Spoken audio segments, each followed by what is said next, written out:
The board will now come to order. Madam Clerk, please call the roll. Alderwoman Tyus. Alderwoman Middlebrook. Alderman Bosley. Alderwoman Halbert. Alderwoman Gracia. Alderman Kotar. Alderwoman Rice. Alderman Gunther. Alderman Vollmer. Alderwoman Martin. Alderman Arnowitz. Alderwoman Murphy. Alderwoman Howard. Alderwoman Green. Alderman Odenberg.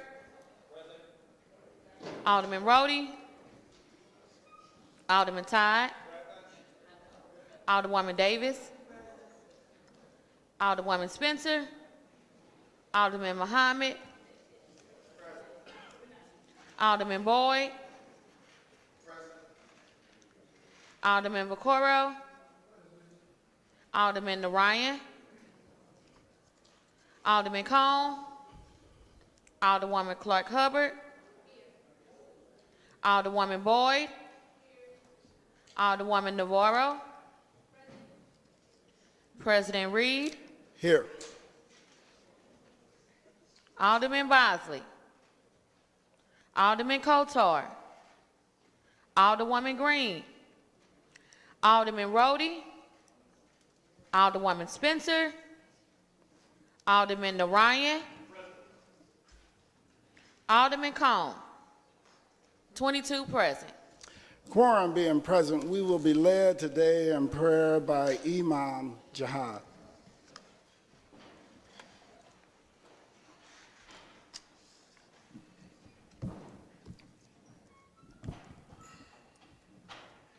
With God's name, the merciful benefactor, merciful redeemer, we pray, O Allah, bless this board, president, its members, inspire them with insight that's needed to get us out of some of the things that we face at this time in the city, but also give them the courage to make those difficult decisions when they appear, that the decisions be made from, for the whole city and not for just a group. Also, Allah, we realize that you say death is a common lot of all of us. None can escape it. But we ask that you pardon or forgive and have mercy on the soul of our beloved brother, Sam Moore. We pray his good deeds outweigh his bad deeds, and that you grant him paradise. And oh Allah, we know all you have to say is kun fayakun, be and it is. And we ask that you give his family what is needed, that they may get over this grief, and that they realize that you are the only one that can get them out through these troubling times. Ameen.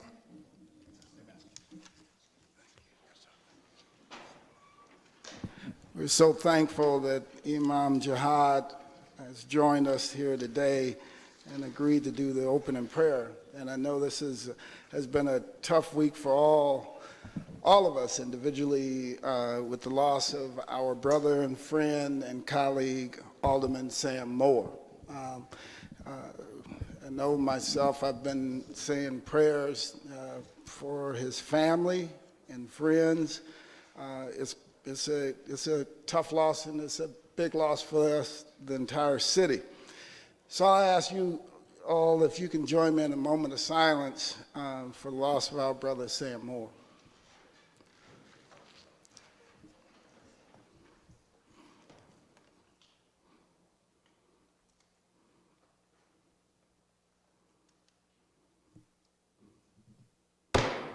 Thank you.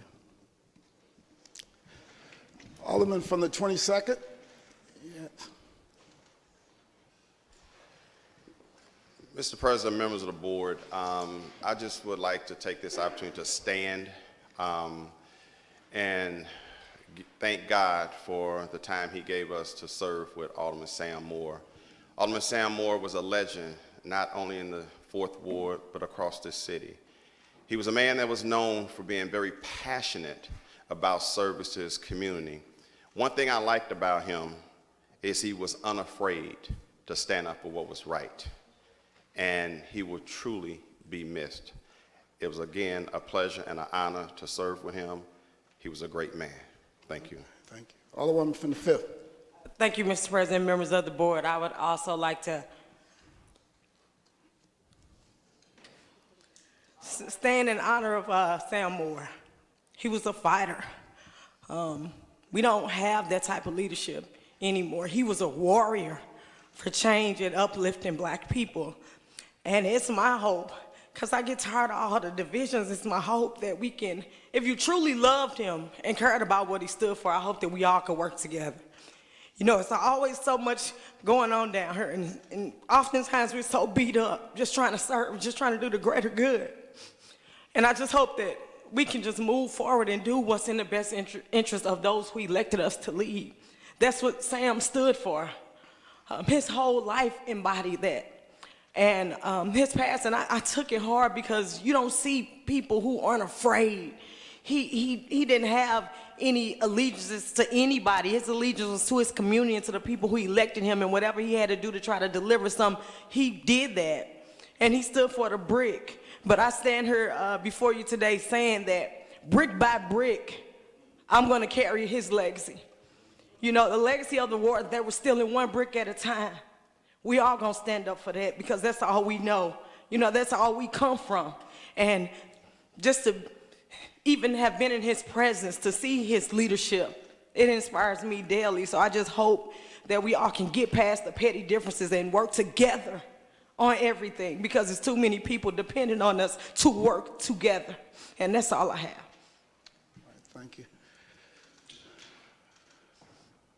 Alderman from the 21st. Thank you, Mr. President and members of the board. I and we stand in honor of the Alderman from the 4th Ward, compassionately known as Godfather to a lot of us. His life and his service validates the things that we tell ourselves about our city and about our community. We all have challenges in our wards. Our city is on a down spiral, but nevertheless, our alderman believed in the city of St. Louis, and it's up to us to continue his legacy, to continue his work, and to continue his struggle that he fought for every day. Every day he came down to the Board of Aldermen.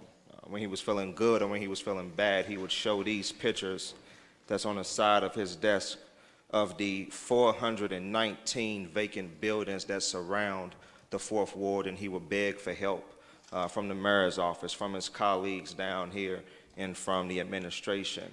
And he was not begging for help to beg for attention, but he truly wanted to see his community progress and develop like everyone else's. And he represented a central part of St. Louis, a central part of the African-American experience here in St. Louis, the Ville neighborhood, and no one could have done it better. I would miss him. I would not be alderman if it was not for him. And I am sad to see him go. But as the scripture says, to God we belong, and to God we all shall return. I pray that we do not let him down. And I pray that we all can work together, like my distinguished colleague from the 5th Ward has said. It's up to us now, and we can either fail or we can succeed. But since 2007, since he was elected, Alderman Moore has never failed. So hopefully we will not fail each other and fail our communities. I will miss him, one brick at a time. Thank you, Mr. President. All right, thank you. Just so you all know, I'm going down the list of people that I've seen stand at their mics. So there are some people not standing close to a mic. I'm not sure if you want to speak or not. So that's the list I'm going down. Alderwoman from the 1st. Mr. President, members of the board, when I came back down here in 2013, Sam Moore was one of the first people that I talked to and called me. And after I made my first speech, he said, I am so glad you are back here because you say the things that I say, and I have a partner now. Alderman Moore, the 4th Ward, touched the 1st Ward, what used to be the real 20th Ward. And so if he was sick or if he needs something to do, when you all call him the mayor or the governor, he would call me like I was one of his neighborhood stabilization officers and tell me what I was supposed to do, and I would do them. I was sad when I heard that he passed, but I am also one who believes in the joy, knowing that you try to work with people and serve them while they were living. This is my 6th alder person from the 4th Ward that has died since I came into politics. So I know that they come and they go, and you try to have a good relationship. Bertha Mitchell, who was the 4th Ward Alderwoman when I came in, we came in together, said, give me my flowers while I'm living. Don't wait until I'm gone and then talk about what you wish you had done. So I try to deal with people like that, and I did that with Alderman Moore. Whatever he needed to do, I did it. I would call him and just, even if at the end he didn't have his telephone number, just say, hey, Sam, I'm thinking about you. How you doing? And so I don't take sadness, because I know that Sam believed in God, so he's gone home. I told Tracy, who's our joint secretary, because she's been so upset, please don't be upset, because I don't want to be, because I want to be joyful to know that he's there with Tracy's brother, with Tracy's father, with my stepfather, with many of us who have lost parents and siblings or people, that Sam's there running it, okay? He's already got a chair someplace, and he might be talking to God about those bricks right now. And that's somebody that can do something about it. His thing about bricks, it was serious. People may not have taken it as being serious. This was serious. This was a failure on a policy that let a community fall down like that. That was purposeful, and that is unfortunate. But he took on the fight to say he wanted to change it around, and he was doing it as best as he could. It is hard to do it when people are literally stealing your bricks and selling them one at a time.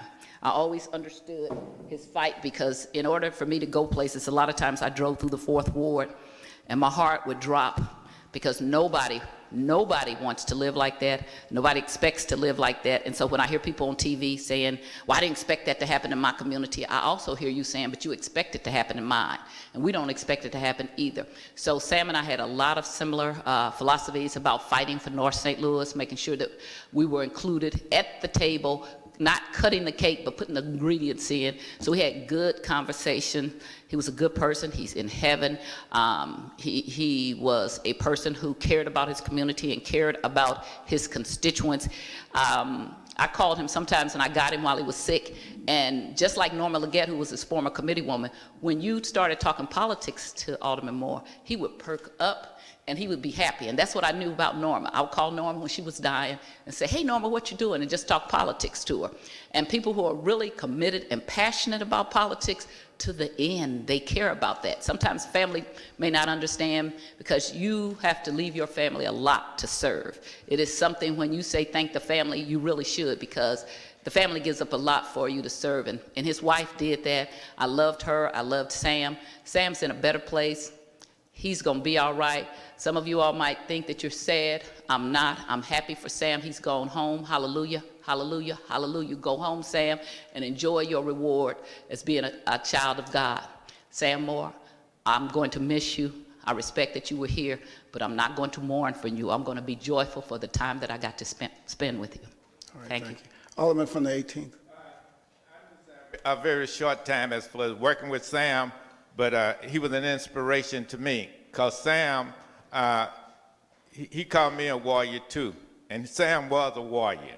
Sam wanted the same thing that we supposed to be getting, which is to make sure that the tax dollars that black people spend is used for the priorities. And he was against the attack that has been in this city against our community called Team Force since 1972. He was working diligently, because this city itself is taking our tax dollars and driving down our community. And the reason I love Sam so much was that he stood up and fought for the tax dollars in this city that come from from North St. Louis, like they come from every other part of St. Louis, that goes back into North St. Louis for positive things that affect our community. And that's why I have have and had so much respect for Sam, and him and I bonded right away. And my pledge to Sam is that I'm going to keep up the struggle every day that I'm on this board to make sure that North St. Louis, because when something is given to North St. Louis, the whole city benefit. So I'm going to help carry on Sam's legacy by not being afraid. Sam was not afraid to stand up, by not worrying about whether I'm going to get reelected or not, by not worrying about anything but what is in the best interest of North St. Louis, because North St. Louis is has been neglected too long, and Sam was fighting to make sure that North St. Louis get its fair share of tax dollars, because we pay taxes too. All right, thank you. Alderman from the 3rd. Good morning, Mr. President, Good morning. members of the board. I have known Alderman Moore for as long as I've had a conscience. And I don't know how many people in the room know what it's like to live in an area where you don't have many examples of real men. Alderman Moore was a real man. He was somebody that a young person can look at, and when people say that's the governor, you actually question, that's the governor? Him? they call- Oh my God, that's what's up. Yeah. It makes you think differently about where you live. It makes you think differently about who you are and who you can be. My father has been an alderman for, once again, as long as I can remember. But to see other individuals surround an individual that have just as much power or as much or more, just based on once again, your perception of words as a young person, influence is extremely important when it comes to us learning who we are as young individuals. And seeing somebody called the governor, seeing him run his ward a particular way, and running into people in the community who know who Alderman Moore was, who have stories that, God,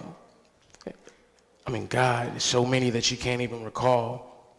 You know, it puts you in a particular mindset to where you say to yourself that you can be and do anything, just like the individuals that you see working hard in the community.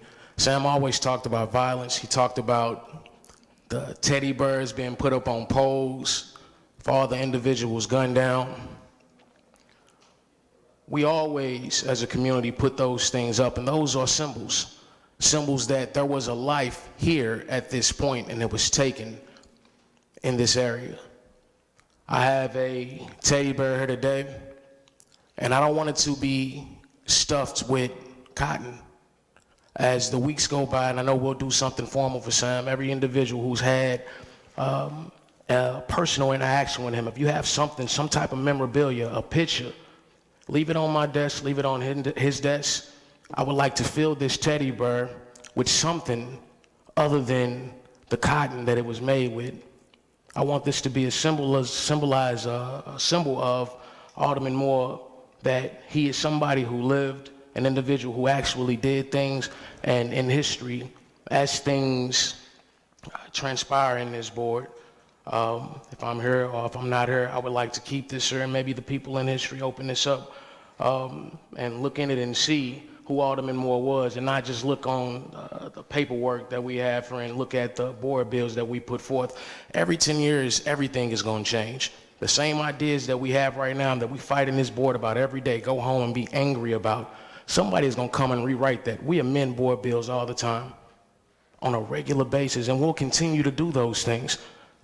But nobody understands why we did what we did in the time where we did what we did. And I think that's an important part of history as people come into this board and as people come to the city and look at the individuals and look for the individuals who are iconic in this city. I would like to do something special for Alderman Moore, something that once again symbolizes his existence in this board and his commitment to this city and what he actually put into being who he was. So over the next coming weeks, I would just like you all to place some memorabilia on my desk. I know we'll have something formal coming up, and I will give you a nice long sermon then. This is an amazing man. This is, when we die, All we have is the people that are left here that remember what we did before we left. So when that happens, it's a special occasion, and we should take the time and honor those individuals, whether it's 5 minutes, 10 minutes. This man was here for over 60 years. So we all got 5 or 10 minutes in us to talk about his amazing work.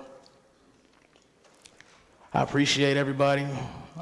This is a great loss for our city and an amazing gain for the heavens. Thank you. All right, thank you. Alderman from the 26th.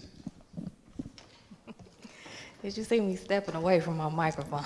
I know. We did. I was trying to yield to not just my seniority, but just to get myself together to say that I thank God for the 10 months that I was blessed with to serve next to Sam Moore. And I knew Sam before coming down here because he represents my home ward, which is the 4th Ward. And he always made me feel good about telling me stories about when my grandfather was his alderman. And he told me that I reminded him of my grandfather. And that if I just keep smiling and keep working, that I'll be able to do all the things and more. He was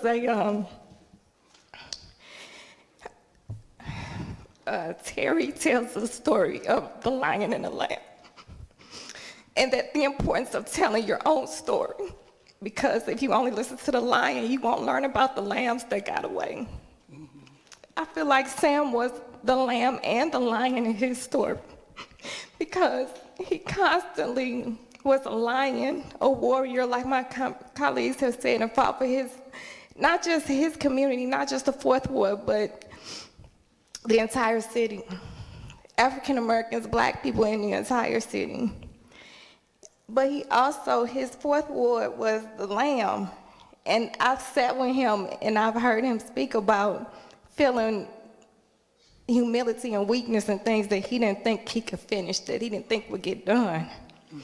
So I am excited to still be here and be in a position to carry on the things that he talked to me about. I'm excited to be in a position, uncompromising position like he was, to stand on some of the charges he gave me, some of the instructions he gave me. I heard your messages that have come to me, Sam. People have called me and told me things that you wanted me to know. And I know that's not by accident, I know that's not by chance. So it's like I still hear you, and I feel you, and I look forward to making you proud. Like you said, I made my grandfather proud. It's the brick, the governor, and here lately, he was the mayor of North St. Louis. He was just so many things to so many people, so, sorry. People process things differently. And that's not just in death or life, that's in work, that's in your church and your families. And I think with us all working together, the first thing we can do is respect the way people process things. And then work collectively and move forward and be inspired by his story that only he could tell, and he told it every time. So I thank God for this time. I thank God for this honor to sit next to him. My view will never be the same, but that's okay. Somebody told me this morning he wouldn't even want me crying.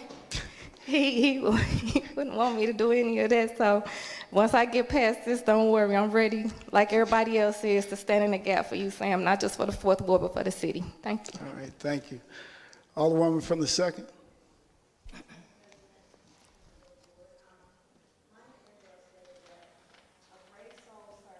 One, all the time. A great soul never dies. It brings us together again and again. This was Mr. Sam, as I called him. It was an honor and a privilege to serve with him, to learn from him.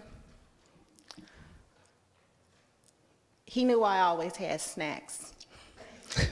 And the snacks stopped with him.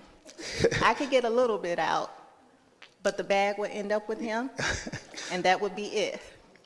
He never called me Lisa. He always called me Middlebrook.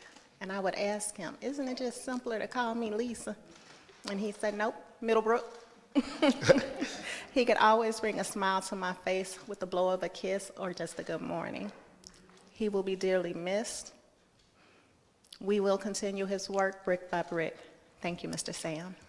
Thank you. Alderman from the 19th. Thank you, Mr. President, members of the board. So, Sam is resting. Sam has struggled for a few years.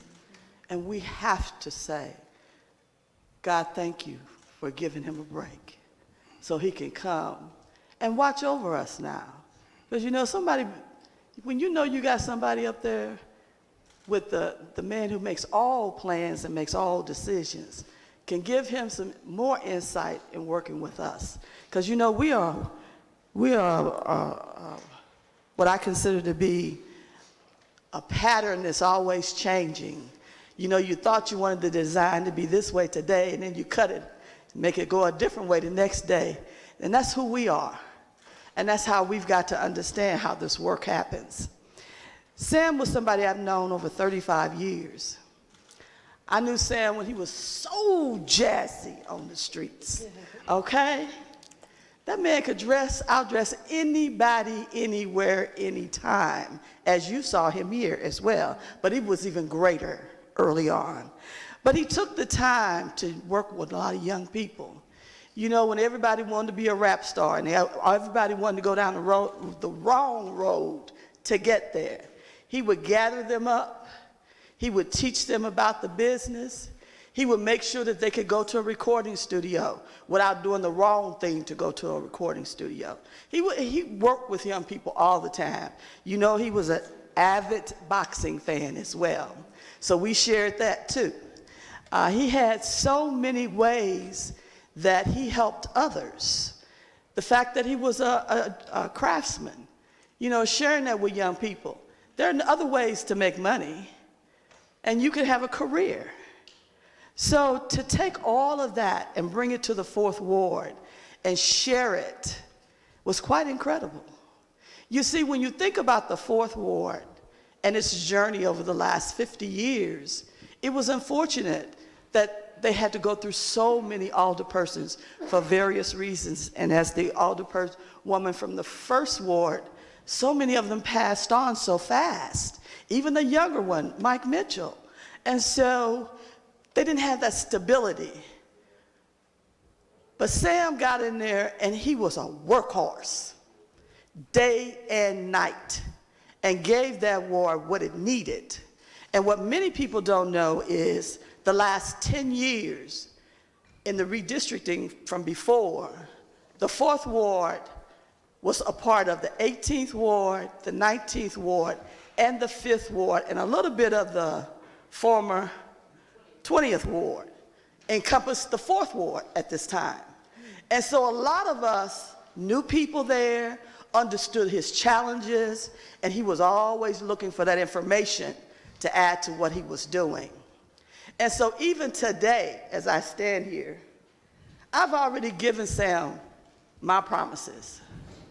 I'm going to be overwatching. I'm going to be in the background as I normally am, making sure that whatever information needs to get there, it gets there. But we're going to have to make sure that we do business different. Because in spite of ourselves, we have accomplished some things, but not as much as we could have as a city. Because we've been too busy trying to undo it so that individuals can have a personal agenda. And this is not personal. We represent 300,000 plus people. We are the economic engine of a region and of a state. And so we have to stop being messy and get on the right track and get things accomplished. Sam, the warrior, the man who understood what a brick meant to his ward, because see, a lot of people don't understand that. They don't understand that bottom line economic dollar. But he did. I say to you, it was an honor to work with you. It was an honor to fuss with you. It was an honor to help people with you. But you know you did the job right. And may God give the grace to his family to make it through it. Thank you. All right, thank you. Alderman from 27. Thank you, Mr. President.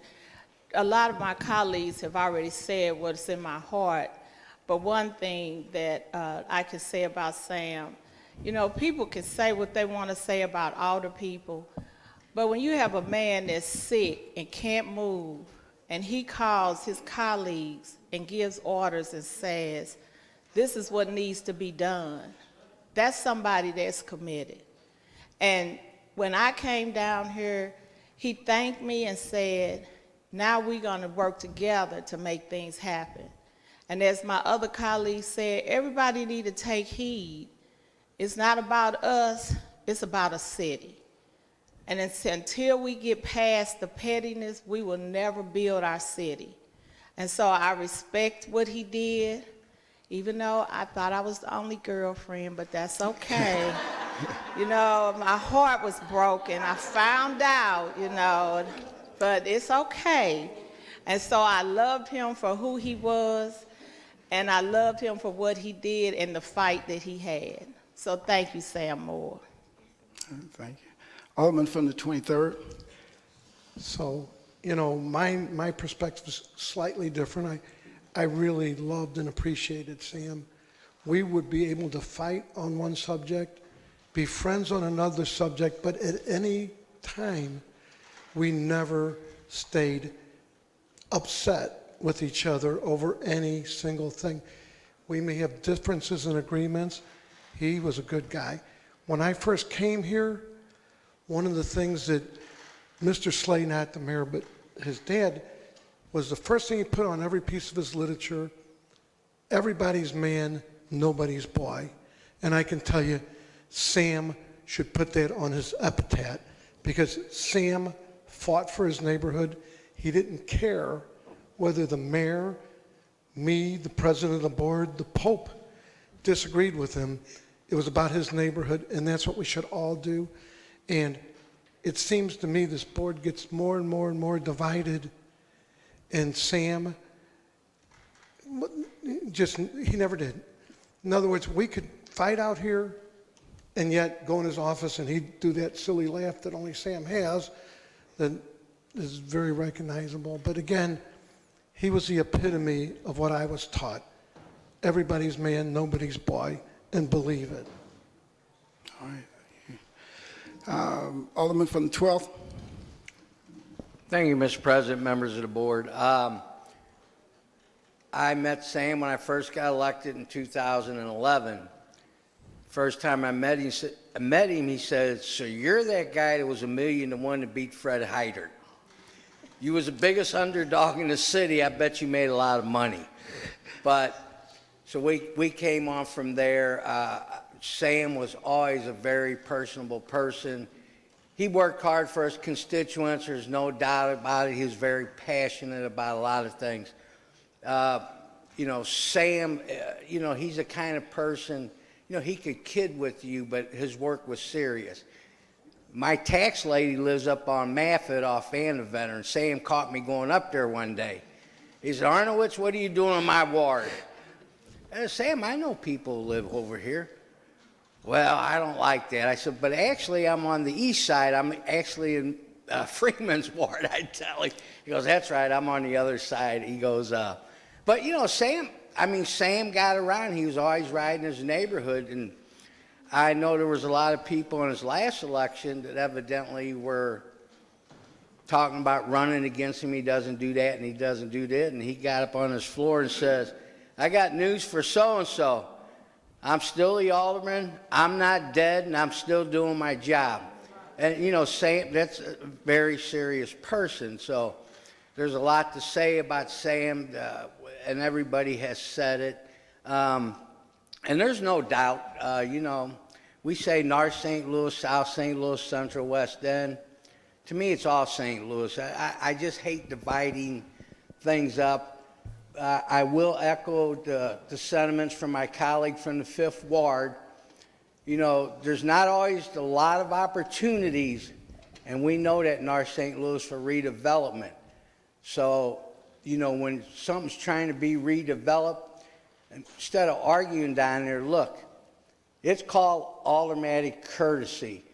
Trying to bring something to a ward, and I've had this conversation many a time. Once this gets going, it's going to bring a lot of things back. So, you know, don't take it personally out on the alder person. They're trying to bring things here. Sometimes it takes money, it takes tax incentives. It's the only way it's going to happen. It's called automatic courtesy. But I thank Sam for a lot of things. He's a great man. And I know he's rusty. His pain's gone, which is good. And he's looking out after my daughter.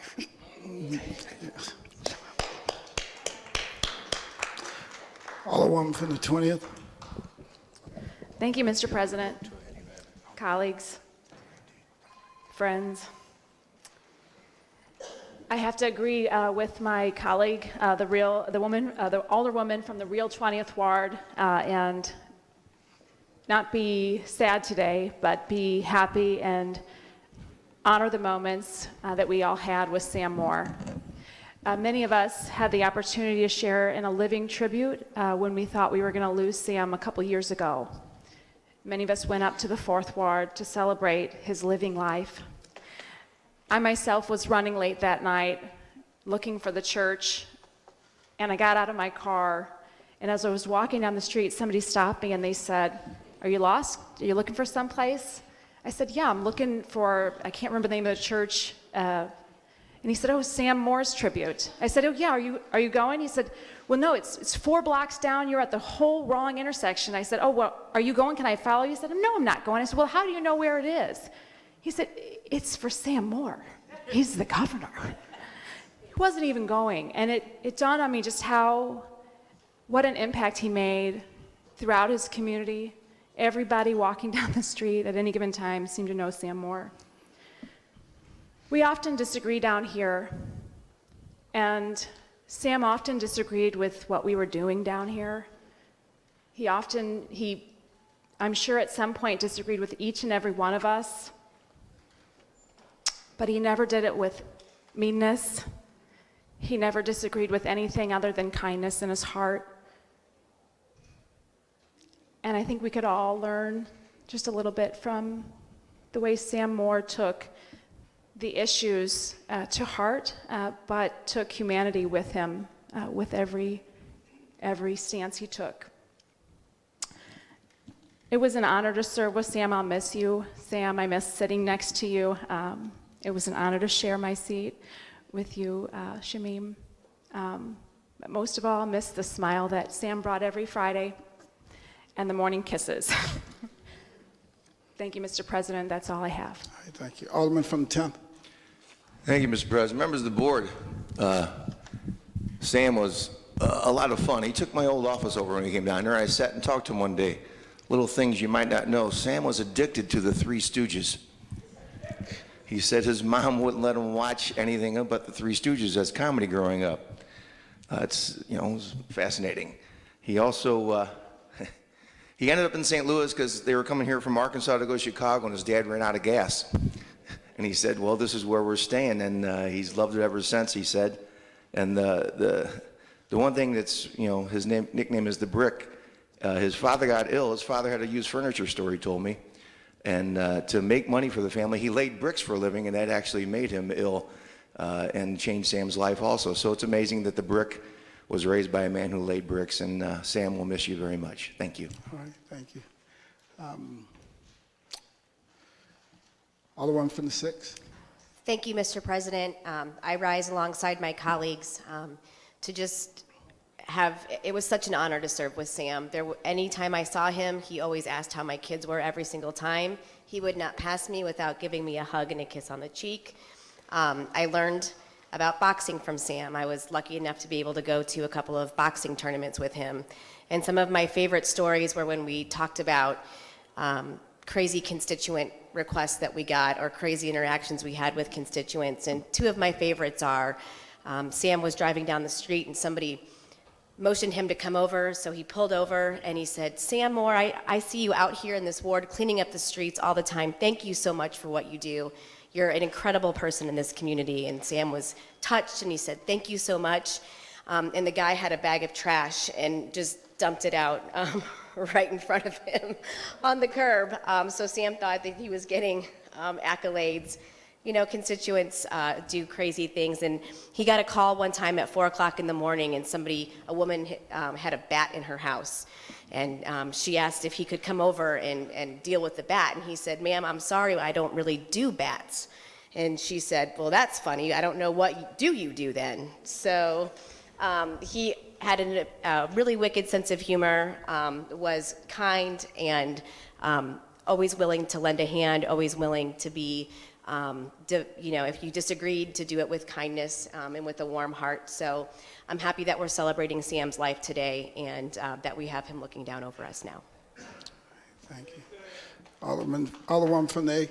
Thank you, Mr. President and colleagues.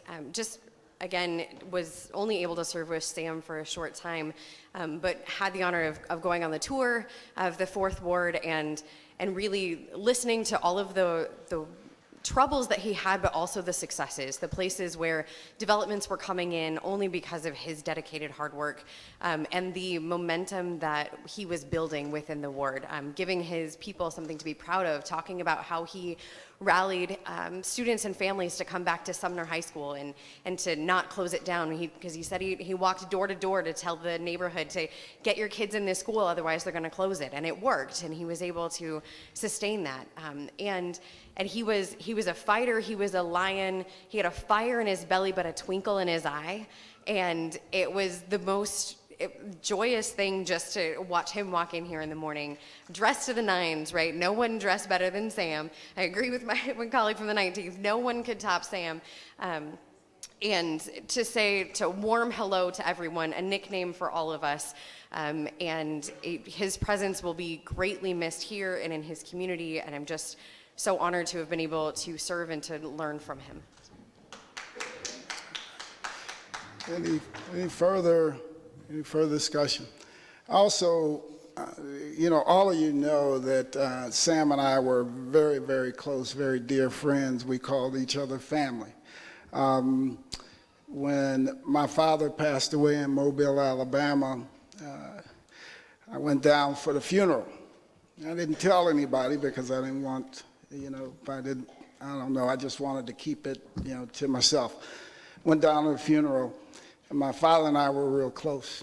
So I'm sitting, because I was going to go up to speak in a little bit, and I'm looking in the pulpit, and it was a big pulpit. It was a huge pulpit, and I'm looking in the pulpit, and this guy looked just like Sam.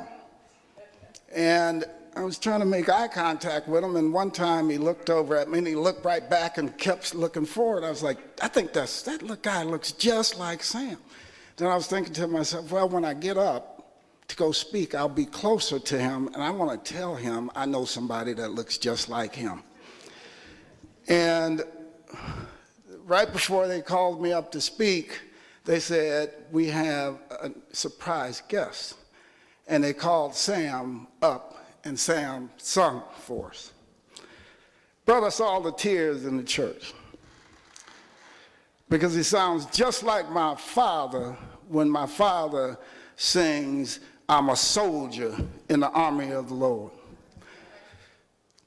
Just broke us all down, because we could almost hear my father singing when Sam sung. Sam and I have so many memories, and we have some good ones and bad ones. We've been through so many struggles together, and in his final days, visiting him and talking with him and seeing him go through the transition. Sam was strong, just like, and same personality you knew when he was sitting right there, when he was in the hospital bed with the IVs and everything in him, and knew what he was facing. And Sam looked at me one time when I visited. He said, he was laying on his side, so I got on my knees next to the bed because his wife said, wake him up. So I shook him and saying, Governor, Governor, you know, Alderman Moore, and just shaking him. And so he finally opened his eyes, and the minute he opened his eyes, he says, where's Roberta? Roberta's my sister that lives in Joliet, Illinois. Sam met her a couple times when she came through St. Louis about 5-6 years ago. But here's the thing, when I got in the car on the way to the hospital, Roberta called me on the way to the hospital and said, I'm on my way in town to come see my son. I said, okay, I'm going to visit a friend in the hospital, and I'll call, when you get here, call me and I'll come back. And I tell you, that's what's the first thing Sam said when he's opened his eyes. He said, where's Roberta? And I said to him, how do you know Roberta's coming? And he said, just where's Roberta? So when I came home to pick Roberta up and I took her back to the hospital, I walked in the door and said, Sam, guess who I have here to see you? He said, you have one of God's original soldiers. And I called for her. Roberta came in, and one of the things, my grandfather was a Baptist minister. We grew up in the church.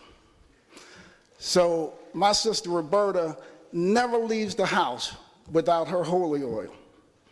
I have some holy oil here at the dais with me because she made sure that I had some here. So before she comes, every time she comes down, before she comes, I try to use a little bit of it so she can see that bottle go down a little bit. And she's been that way since she was a child. Roberta came in and prayed over Sam. And by the end of all of it, we had him sitting up in the bed and talking to us about various different things. And it was just like, he was like brand new. So you don't have to tell me that that where Sam is now. I know where Sam is now because Sam believed in the Lord with every fiber of his being. And Sam is a child of God, so I know where Sam is now. And I wish that was enough for me to stop the hurt and pain and loss inside. I just wish it was. It's going to take some time for me, only because of all the things we've been through. But I think about some of those good times, like when we go to the Holy Convocation, and he'd come up here and tell us about the Holy Convocation. Mike McMillan always had a fleet of gifts for everybody. One year he came up with a gold chest for Bishop Blake, and a whole line of people with flowers for all of the first ladies and the bishops from all across the country, right? This was it was a major event. So Sam and I are sitting there. Sam said, you know what? He looked over, he said, I'm tired of Mike McMillan making us look bad. Because all we had was our little resolution. He said, I'm tired of Mike McMillan making us look bad. He says, wait till I get up there this time.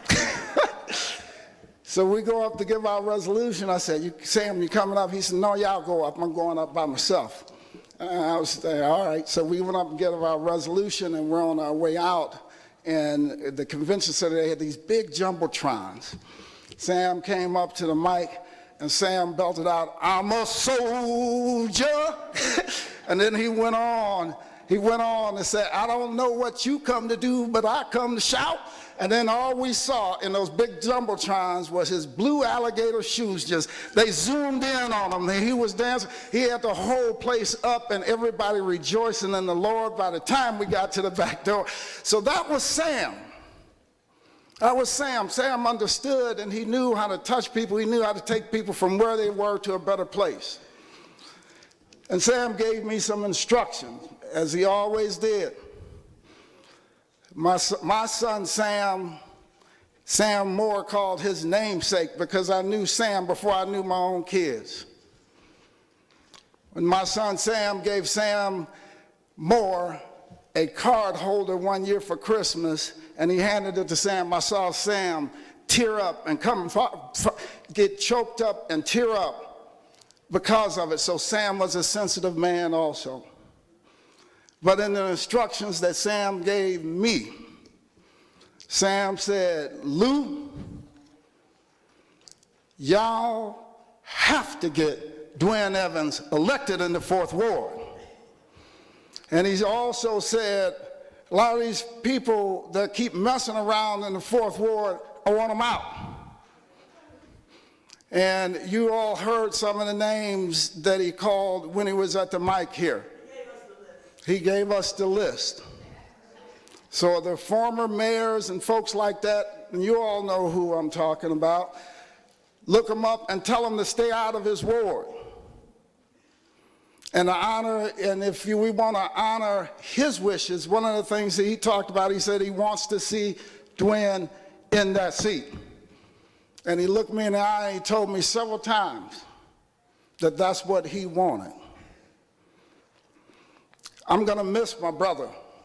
I'm going to miss my friend. I'm going to miss my colleague. More importantly, the city of St. Louis will miss a great leader in Sam Moore. But I tell you, I know where he is right now. Thank you so much for giving me the time to talk to you and to tell you a little bit about my friend, Sam. Sam's patting me on the back right now and saying, boy, I'm proud of you. You didn't cry like I thought you would today. And it's taken some doing, so I understand where you're at, Alderman. I understand where you're at. Any further discussion? Any further discussion? With that, introduction of honored guests. Any introduction of honored guests? Mr. President, point of order. Yeah. Can we back up to special announcements? Yes. I would like to make a motion to suspend the rules for the purpose of introducing resolution number 243. Been moved and seconded by nearly everybody. Madam Clerk, please call the roll. Alderwoman Tyus. Alderwoman Middlebrook. Alderman Bosley. Alderwoman Halbert. Alderwoman Gracia. Alderman Kotar. Alderwoman Rice. Alderman Gunther. Alderman Vollmer. Alderwoman Martin. Alderman Arnowitz. Alderwoman Murphy. Alderwoman Howard. Alderwoman Green. Alderman Oldenburg. Alderman Rhodey. Alderman Todd. Alderwoman Davis. Alderwoman Spencer. Alderman Muhammad. Alderman Boyd. Alderman Vaccaro. Alderman Ryan. Alderman Cone. Alderwoman Clark Hubbard. Alderwoman Boyd. Alderwoman Navarro. President Reed. Aye. Alderman Bosley. Alderman Kotar. Alderwoman Murphy. Alderwoman Green. Alderman Cone. 23 aye votes. By vote, stay in the motion of Alderman from the 22nd. Alderman from the 22nd.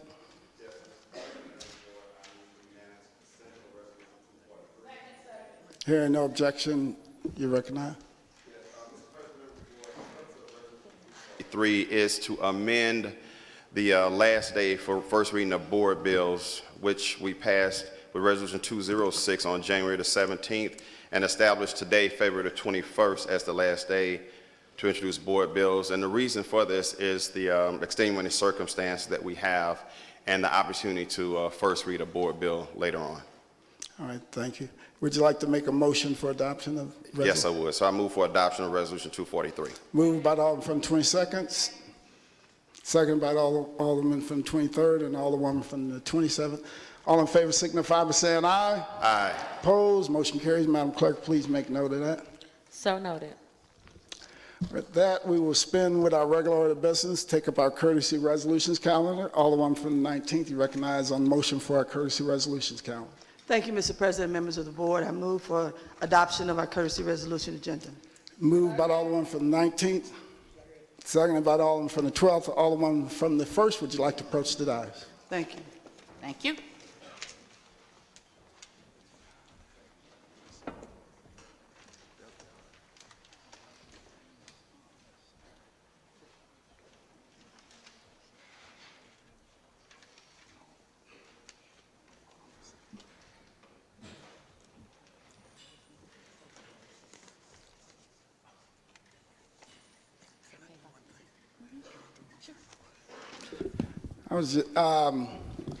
We have both the Comptroller and the Mayor here with us today. Comptroller, would you like to say any words about Sam? And then the Mayor, would you like to also?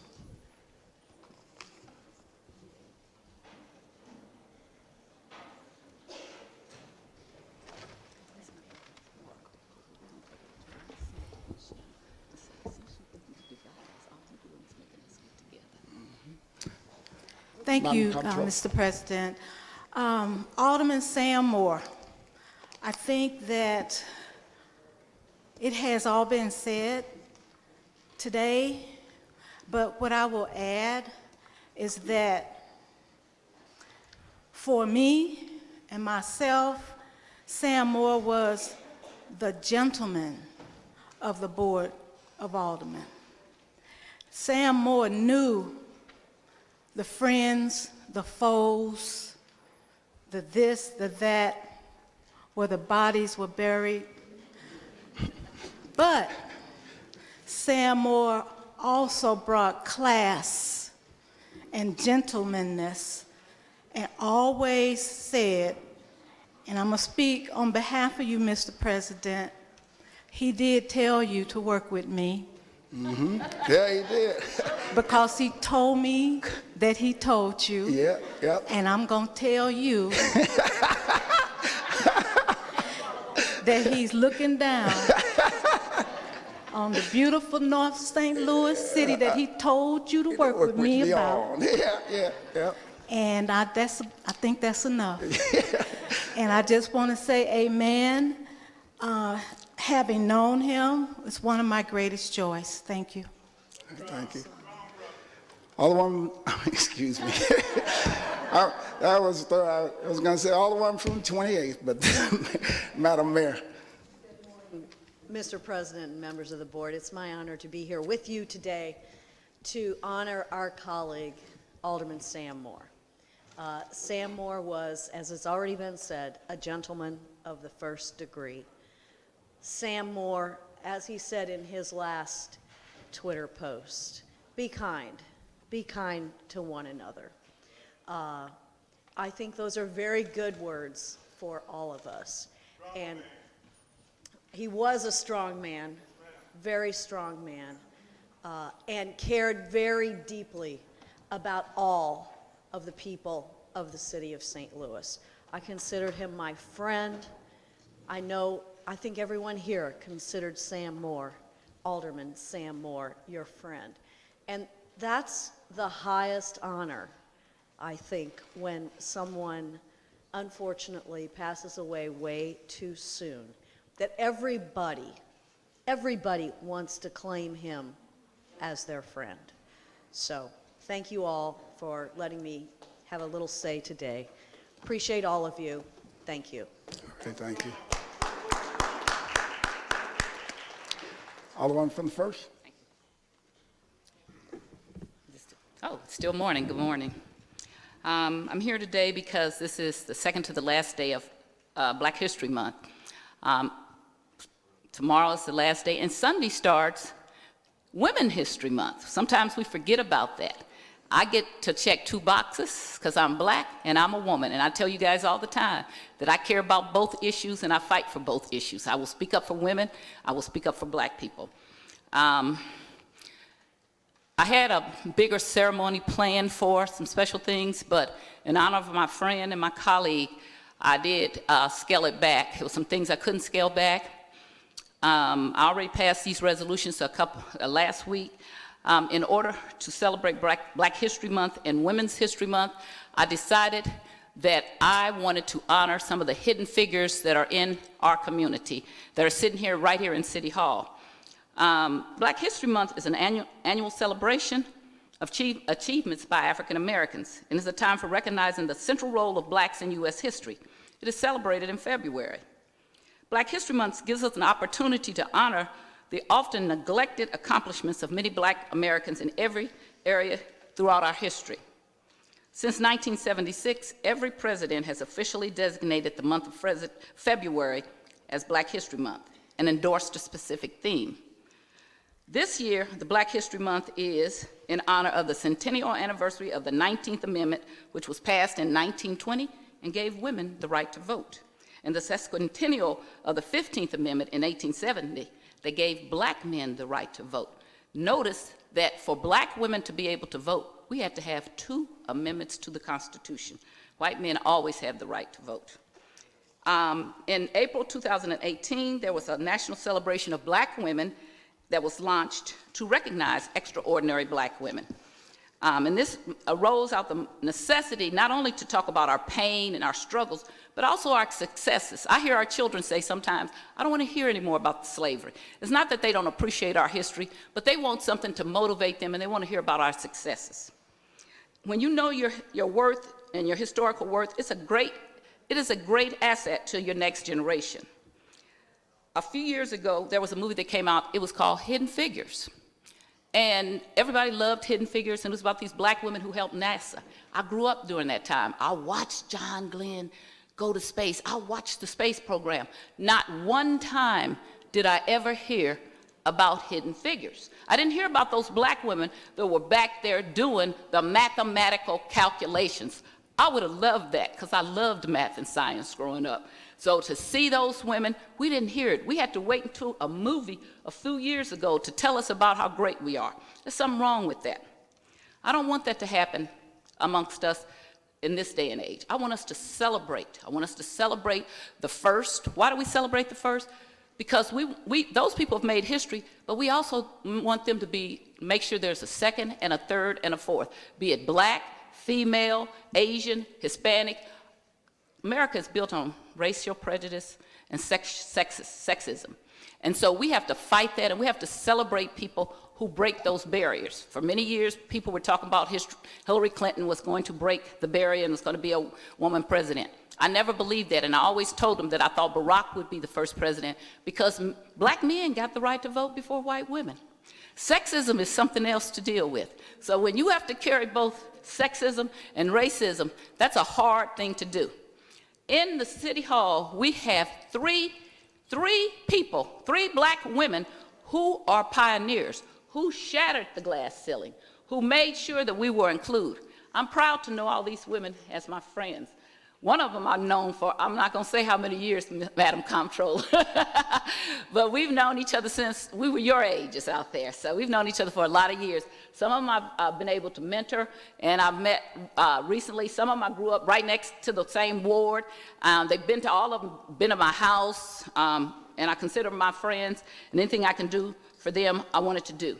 So I called up their staff, their family members, and I said, hey, I want to honor these women. I want to surprise them. It ended up, the surprise didn't go all the way through, but it was close enough that I don't think that they knew for a while that we were planning this. And what I wanted to plan to do was to present each of them with a resolution, thanking them for their service and thanking them for being the first black female in their office. So I have the Comptroller, Madam Comptroller, who is going to be the first person, and if I would ask her to come up, please. The second one.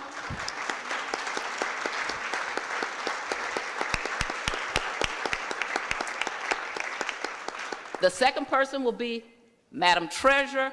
Her father, Tashara Jones, and I'll get you to come up in a minute. Her father was my mentor when he was the Comptroller, and that's why I treat her so good, because Burbis Jones treated me so good. You're riding on your daddy, Tashara.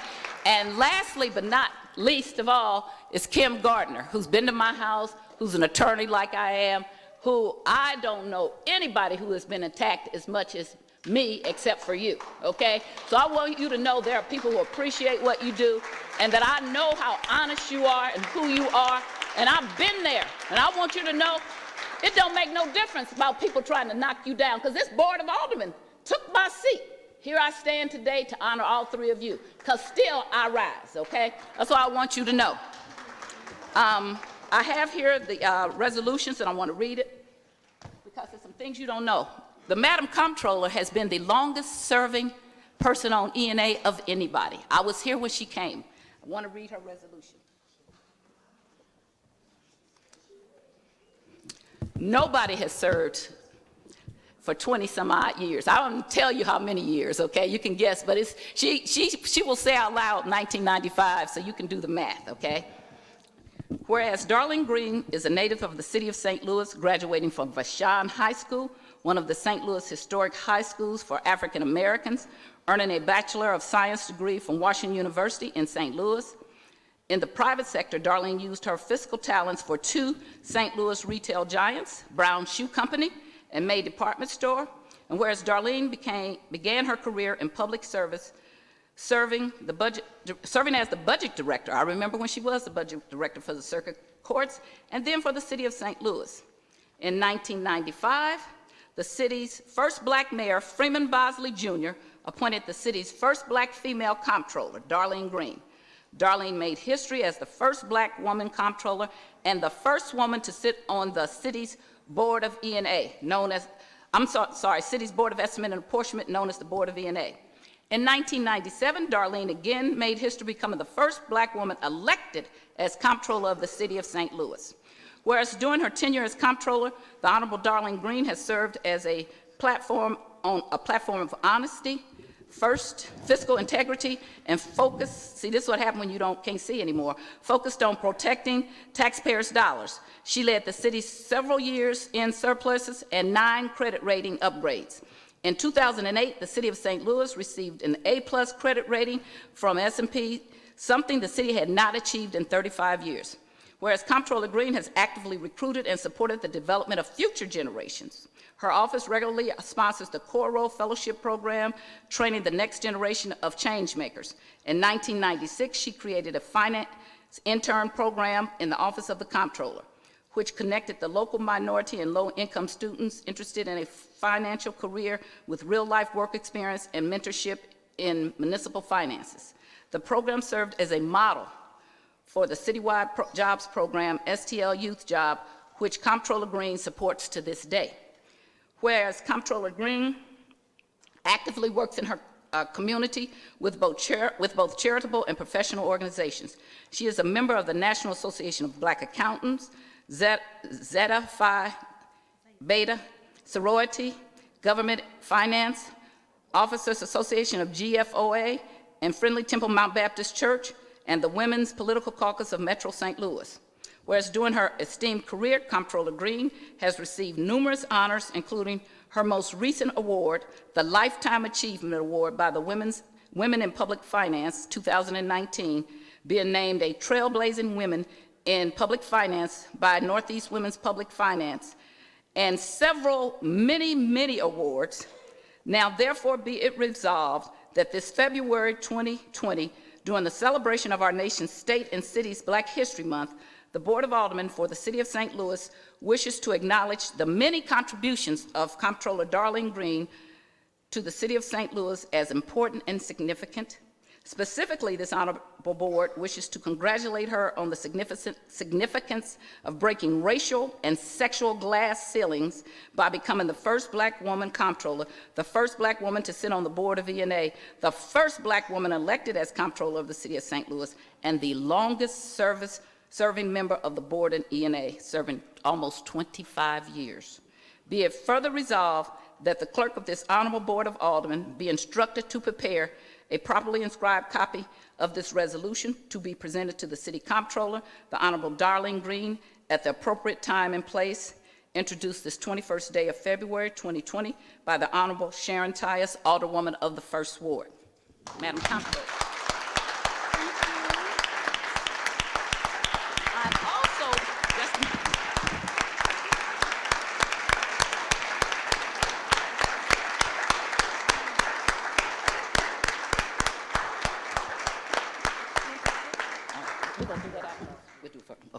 I also have for her as little black girls, we were never represented. So I have for each of the people, not only a resolution, but a book called I Am Enough. You are enough, and I appreciate you, my sister.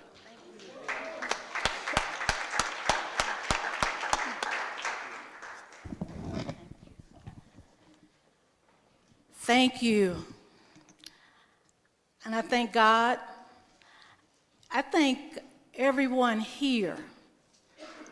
I believe we're all blessed to be here in the service of the Lord and the land. When I was appointed as Comptroller in October of 1995, I didn't think I was going to get elected, and nobody else did either. But you know what? I knew a couple things about myself. And the number one thing was that I was capable.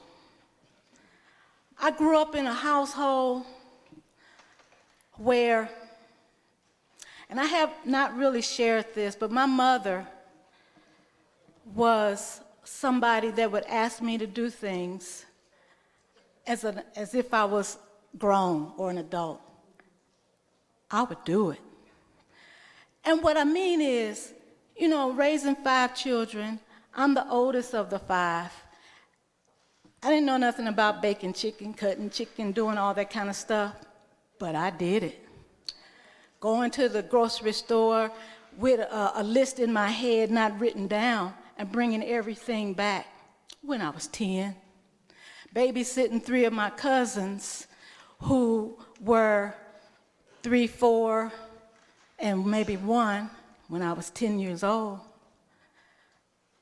And so I knew I could do anything in the world based on just how I grew up, because I never said no to my mother. Go over there and do this, go over there and do that, go this, and go that. How I did it, only God knows. But I'm grateful for having been able to accept the challenge and meet the challenge. And the hang time that I can stand here and say that I am the recipient of, it's God-given. It's God's given. I set up an internship program because one of my first things that I know about myself is to serve. I said, let me get this program in before Election Day so I can have some kids make some summer money, some money for the summer. Let me go out here and do this or that in the community so I can have some positive changes happen before the Election Day. I was running 100 miles an hour every single day before Election Day, which was in August of 1996. 2 weeks before the election, and in those days, you could put ads on buses, the bi-state buses. My ads was on the buses. My ads were on billboards. And 2 weeks before an election, I was on a neighborhood street, and I got out of the car, and children ran up to the car. That's Darlene Green. I was stunned. I said, oh, I might have a shot. I think I might get elected if I can just get out of the car and kids run up. I got elected by over 5,000 votes.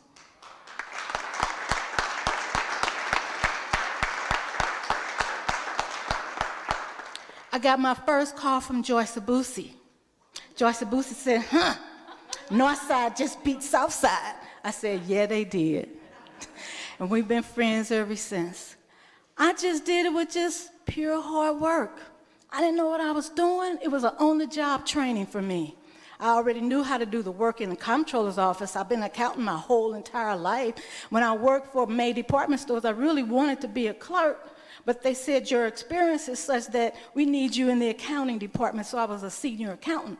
That was boring, but I was there.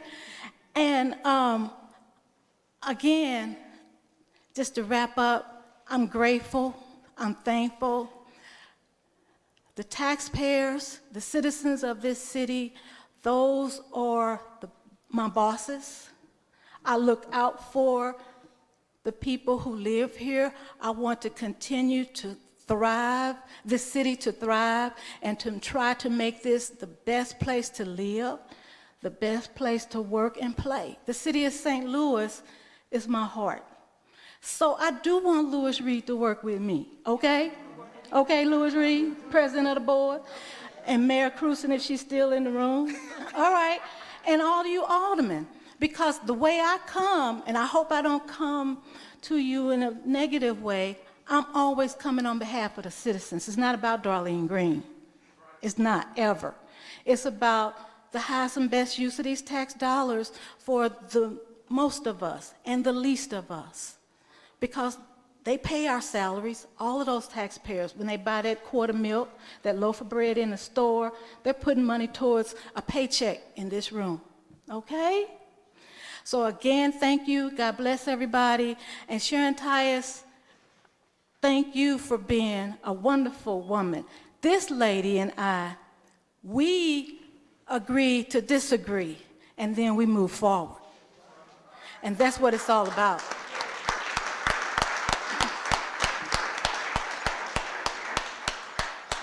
Thank you. Can you stay to take pictures? Okay, great.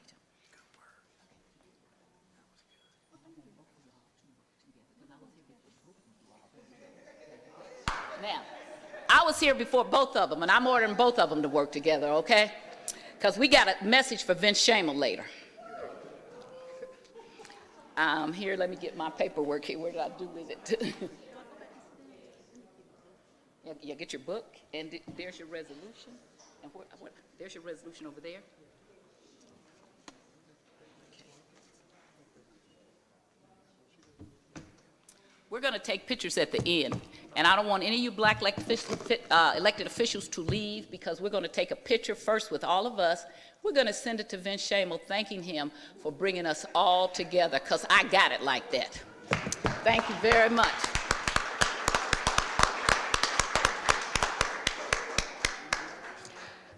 Our next, I learned that from Vervis. If you shoot my dog, I'll kill your cat. And Vince Shamel, by the way, was the first person to ask me to run for office. And you guess what? The reason why I'm here today is because I said no to him. And that made Senator Bass and Congressman Clay come to me and said, if you're saying no to Vince Shamel, then I want you, because we know you can stand up even though you're saying no to us. So I'm very offended about what I read. And I'm so glad that all the black elected officials that I asked to come came, because we do have to send a message when people say racist things like that. We have to send a message.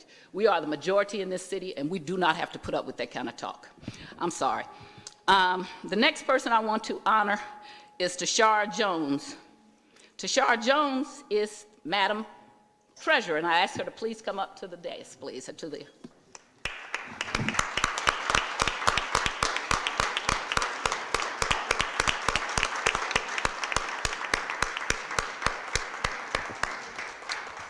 And I want to read her resolution, because I want you to know something. And all these people that are here, I worked on their campaigns. With Tashara, I was a group of 5 black wards. We went against overwhelming odds, and we delivered, and we woke up that day, and that night we knew that Tashara Jones was the treasurer in a race of 4 people.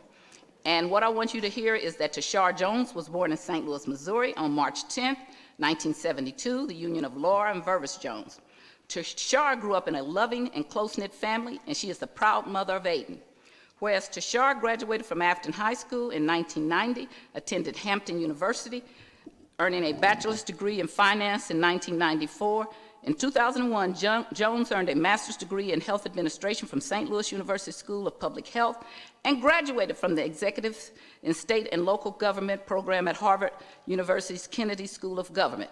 And whereas Jones previously worked as a vice president of municipal finance for Baylock Robert Van LLC, and an investment banking firm, and as an adjunct faculty at the Anheuser-Busch School of Business at Harris-Stowe State University. And whereas Jones' political career began in 2002 when she was appointed Democratic Committeeman of the 8th Ward for the City of St. Louis. In 2004, Jones had served as Sergeant at Arms for the St. Louis City Democratic Central Committee. Whereas Jones was first elected to the Missouri House in November 2008, and was sworn into office in January 2009. Jones ran unopposed in 2010 to win her second term. She made Missouri's political history in November 2010 by becoming the first black woman elected to serve as the House Assistant Minority Floor Leader. In the House, she served on several committees, including elementary and secondary education, health, insurance, and the Special Standing Committee on Election Contests. Whereas in 2012, Jones ran for the position of City Treasurer of the City of St. Louis, and in August 2012, in a four-way Democratic primary race, Jones pulled off what was then characterized as a political upset by winning the Democratic primary nomination for Treasurer of the City of St. Louis. Tashara Jones went on to win the general election in November 2012, and in January 2003 made Missouri political history, again by becoming the first black woman elected and sworn in as the city's treasurer. Jones was reelected to a second four-year term in November 2016. Whereas the city treasurer, Tashara O. Jones, has transformed the treasurer's office to increase transparency, integrity, and service. Since she was elected in 2012, her office's new investment strategies has yielded over $25 million for the city. Jones launched the Office of Financial Empowerment to help St. Louis make better choices. The Office of Financial Empowerment College Kids program has helped over 1,600 city students save over $1.1 million for higher education and a better future. Jones's Park Louis program has made it easier to enjoy the city of St. Louis by giving residents and visitors more payment options for the public parking, including cash and apps. Now, therefore, be it resolved that this February 2020, during the celebration of our nation's state and city's Black History Month, the Board of Aldermen for the City of St. Louis wishes to acknowledge the many contributions of Tashara O. Jones in the City of St. Louis as important and significant. Specifically, this Board of Aldermen wishes to congratulate her on the significance of breaking racial and sexual glass barriers by becoming the first black woman elected to serve as the Missouri House Assistant Minority Floor Leader and the first black woman elected and sworn in as St. Louis City Treasurer. Be it further resolved that the clerk of this Honorable Board of Aldermen be instructed to prepare a properly inscribed copy of this resolution to present to City Treasurer Tashara Jones at the appropriate time and place, introduced on this 21st day of February 2020 by the Honorable Sharon Tyus, Alderwoman of the 1st Ward. I want to say one thing about her program. Every year my husband and I donate money. Every year we donate. This is a worthy program. We give millions of dollars to billionaires. This goes to little kids, young kids who are in public schools and in schools to be able to know to save money so they can go to college. We want to fight crime. We want to fight all these things. How you fight crime is to fight poverty, to fight ignorance, and to educate our children, okay? And I want to thank her. And I also have a book for her called I Am Enough, because little black girls, you're enough just the way you are. Here you go.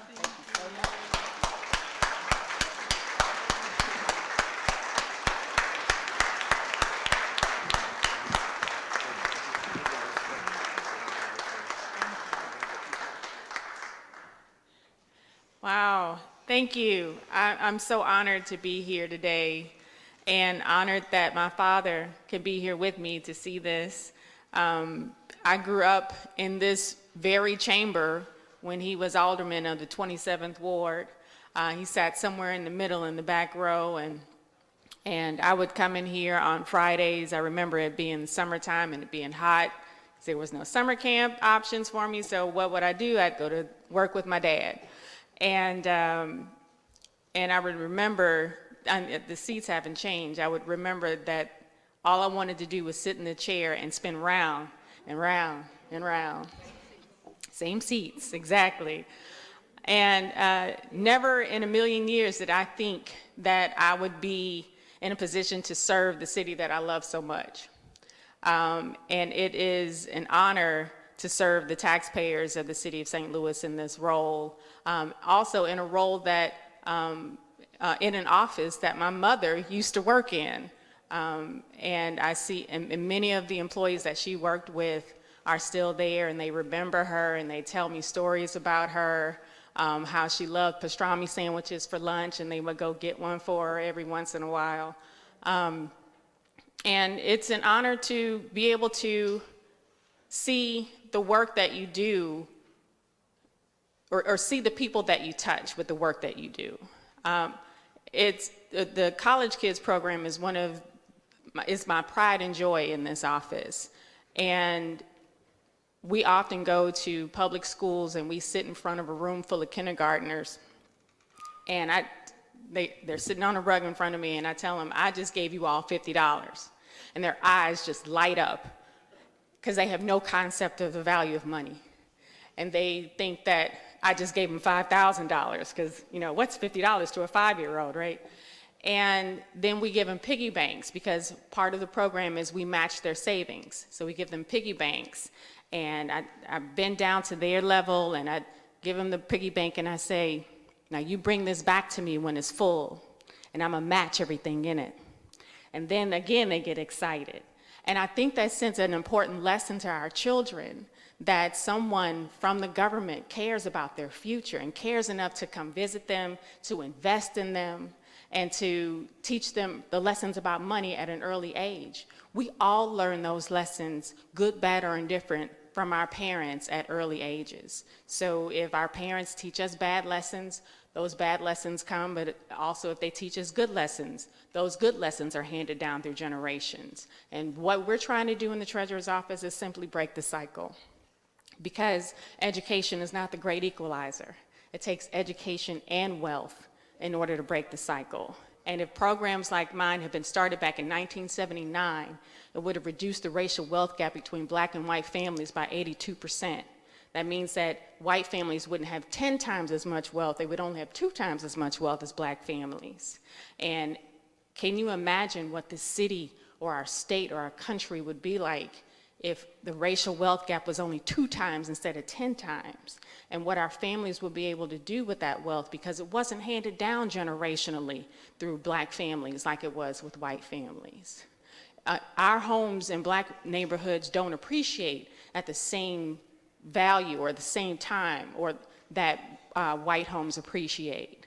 I live in one now in North St. Louis that's a great house and hasn't appreciated at the same time or rate that if that house was 5 blocks south of Del Mar. So it's incumbent upon us to honor Sam's legacy by making sure that the playing field is even for everyone. And I came in the middle of some of the testimonials to Sam, and if you'll let me, I just remember him as the sweetest man who always greeted me with a hug and a kiss, who wanted us to stop fighting each other. Because as I was at a march the other day and I was with Brandon Bosley, Alderman Bosley, we can't fight racism and fight each other at the same time. We just can't. And I don't know about you, but I choose to fight racism. So, thank you. So again, I thank you, Sharon, and I thank you, Darlene, for being great mentors for me, because you have allowed me to call and ask stupid questions about how things work in this building and give me the right answer, right? And I'm just so honored to be here to stand on your shoulders, to get wisdom from you in ways that I never dreamed possible being in this building, not just because you have all the institutional knowledge in this building, but also navigating this space as a black woman can be difficult. Just like you said, when you're navigating racism and sexism at the same time, it can be very difficult. And I thank you for mentoring me and pouring all of what you have into me. And thank you again for this honor. God bless you all.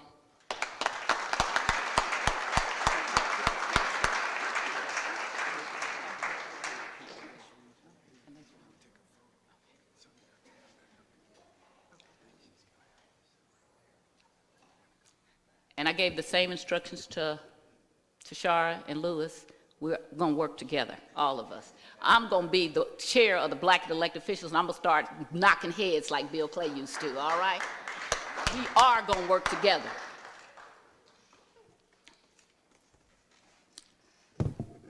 Last but not least, my sister Kim Gardner.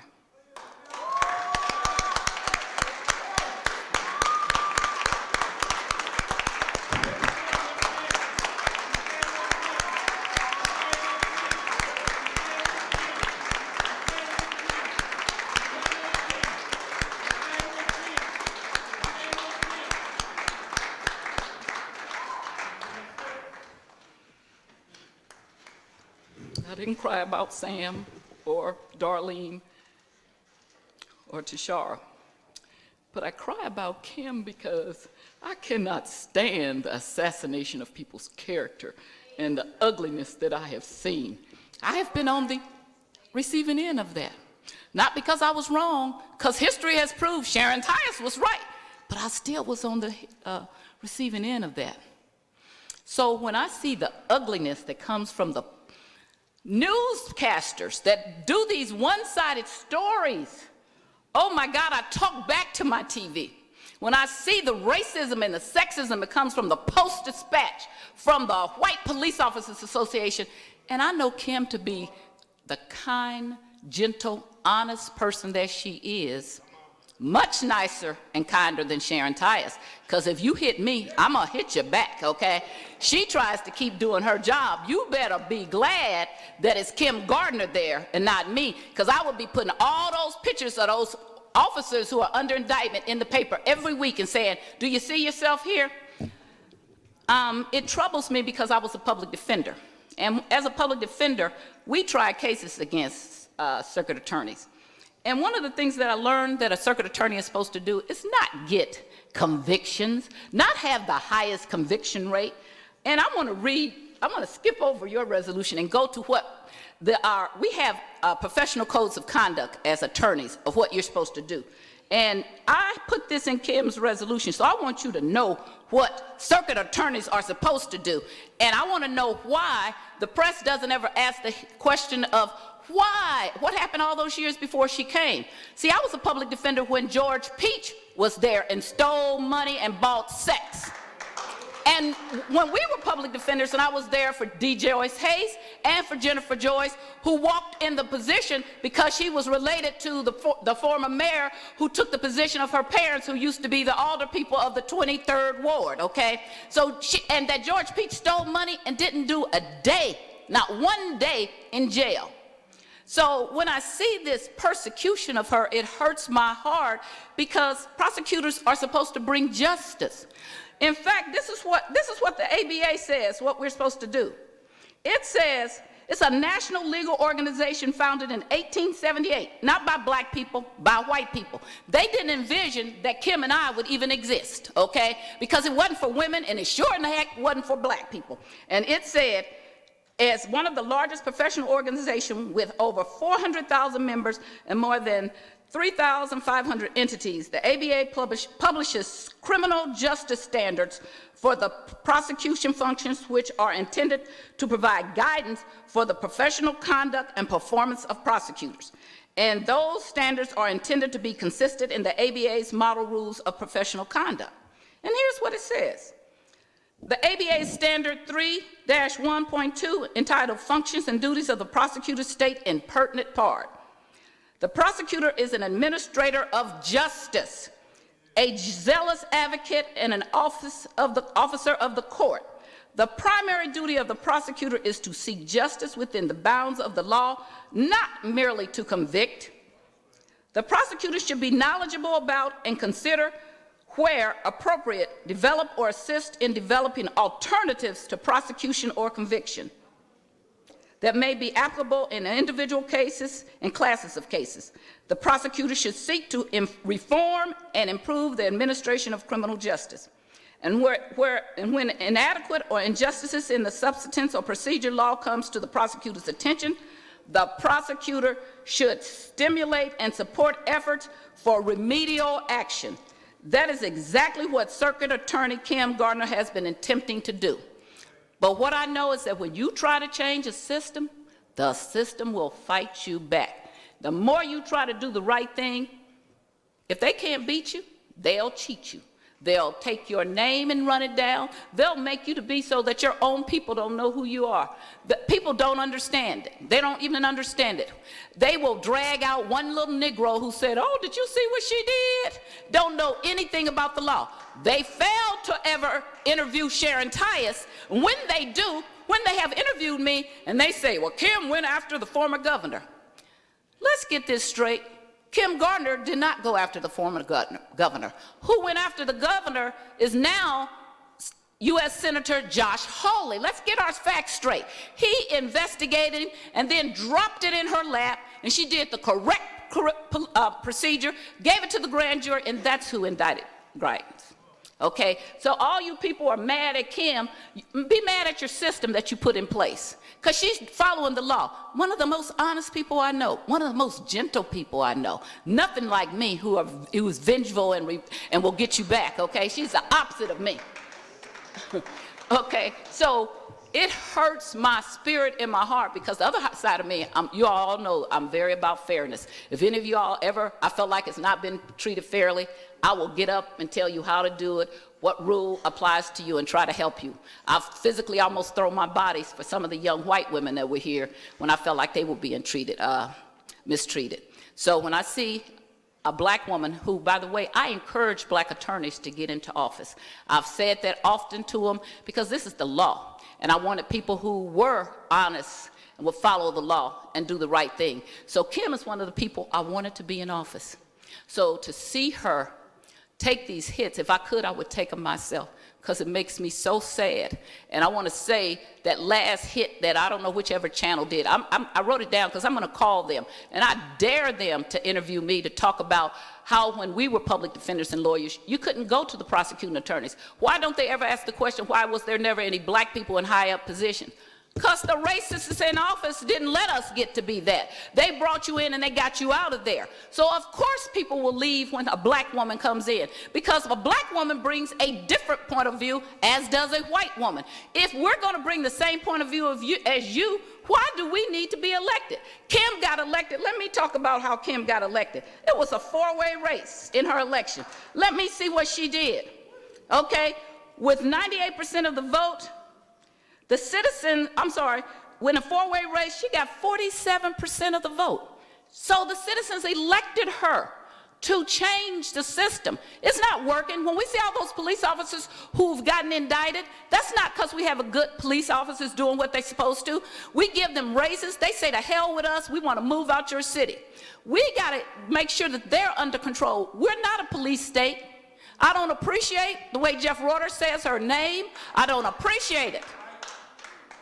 She is a great young woman with a bright career. She can make way more money than being the circuit attorney, okay? That's what I want you to know. When the people who cheated me, when I left the Board of Aldermen, I made in one case more than I made in the whole year.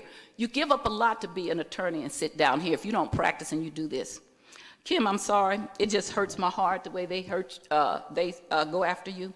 So I just wanted to say that. I want to challenge to all those people doing stories about her, half-ass stories, that's what they are. Come and talk to me so I can tell you the history of the racism of the circuit attorney's office and the public defenders, by the way.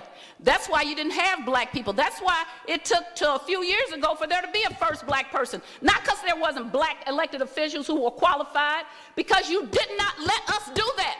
Your only book you gave us to read was the Bible and told us we didn't need to read. Okay, I'm sorry. I'm going to go back to reading Kim's resolution. Whereas Kim Gardner is a lifelong resident of the city of St. Louis, Ms. Gardner earned a Bachelor's of Science in Healthcare Administration from Harris-Stowe State University, a Juris Doctor from St. Louis University, and a Master of Science in Nursing from St. Louis University. Kim began her career in public service as an assistant circuit attorney and served 2 terms as a Missouri State Representative in the 77th District. Whereas growing up in one of the neighborhoods of North St. Louis and her family's 70-year funeral home business exposed Kim to the devastation that violent crime has on many families. Her desire to strengthen the relationship between the community and law enforcement was an important motivation for her decision to seek the office of Circuit Attorney for the city of St. Louis. Whereas Kim Gardner made history in August 2016 by winning the Democratic nomination for Circuit Attorney in the city of St. Louis. She won in a 4-way race with 47% of the vote. The next nearest candidate, I want you to understand, got 24%. So your reports of Kim Gardner are way too early, because you reported me gone, and I told you back then I would be back, and here I stand. 24% was the next person. She went on to win the November general election with 98% of the vote and 113,817 votes. The citizens of St. Louis voted for her. This was the highest number of votes of anyone else seeking a position that required a citywide vote. She had the highest number by 5,000 votes. This is the citizens talking. I know we don't respect the vote because you didn't respect it in the 20th Ward, but I respect the vote. Whereas Kim Gardner was sworn into office as the Circuit Attorney of the City of St. Louis on January 1st, 2017, and as such became the first black and the first black woman Circuit Attorney in the history of the City of St. Louis, and whereas the Circuit Attorney Kim Gardner leads an office of 140 committed professionals who seeks justice on the behalf of the residents of the City of St. Louis, and Ms. Gardner is working to expand the traditional role of the prosecutor and utilize a broader set of tools with law enforcement, community, judges, and social service stakeholders to find innovative solutions to address violence and serious crimes. She is also committed to finding opportunities to help at-risk young people become productive members of our community and avoid being drawn into the life of crime. Gardner is committed to engaging citizens throughout the community in a criminal justice system that promotes trust, accountability, and transparency. I already read to you what the ABA says, what the standards are, so therefore I won't read it again. Now, therefore, be it resolved that this February 2020, during the celebration of our nation's state and city's Black History Month, the Board of Aldermen for the City of St. Louis wishes to acknowledge the many contributions of Kim Gardner to the City of St. Louis as important and significant. Specifically, this honorable board wishes to congratulate her on the significance of breaking racial and sexual glass barriers by becoming the first black circuit attorney and the first black woman circuit attorney. Now, therefore, be it resolved that the clerk of this honorable Board of Aldermen be instructed to prepare a properly inscribed copy of this resolution to be presented to the circuit attorney, the Honorable Kim Gardner, at the appropriate time and place, introduced this 21st day of February by the Honorable Sharon Tyus, 1st Ward.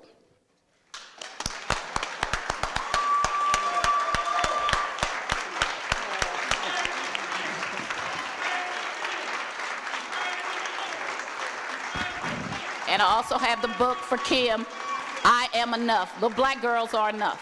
For all you all have daughters, you need to know this. We stand with Kim. We stand with Kim. We stand with Kim. First of all, I just want to thank the Alderwoman, Ms. Tyus, for giving me this. I can't believe it because I was speaking about Comptroller Green, so I'm kind of shocked because I did not know I was actually getting also honored here. So I just want to say thank you. Thank you to my staff that kept this a secret because I'm kind of pissed because I was rushing over here from court.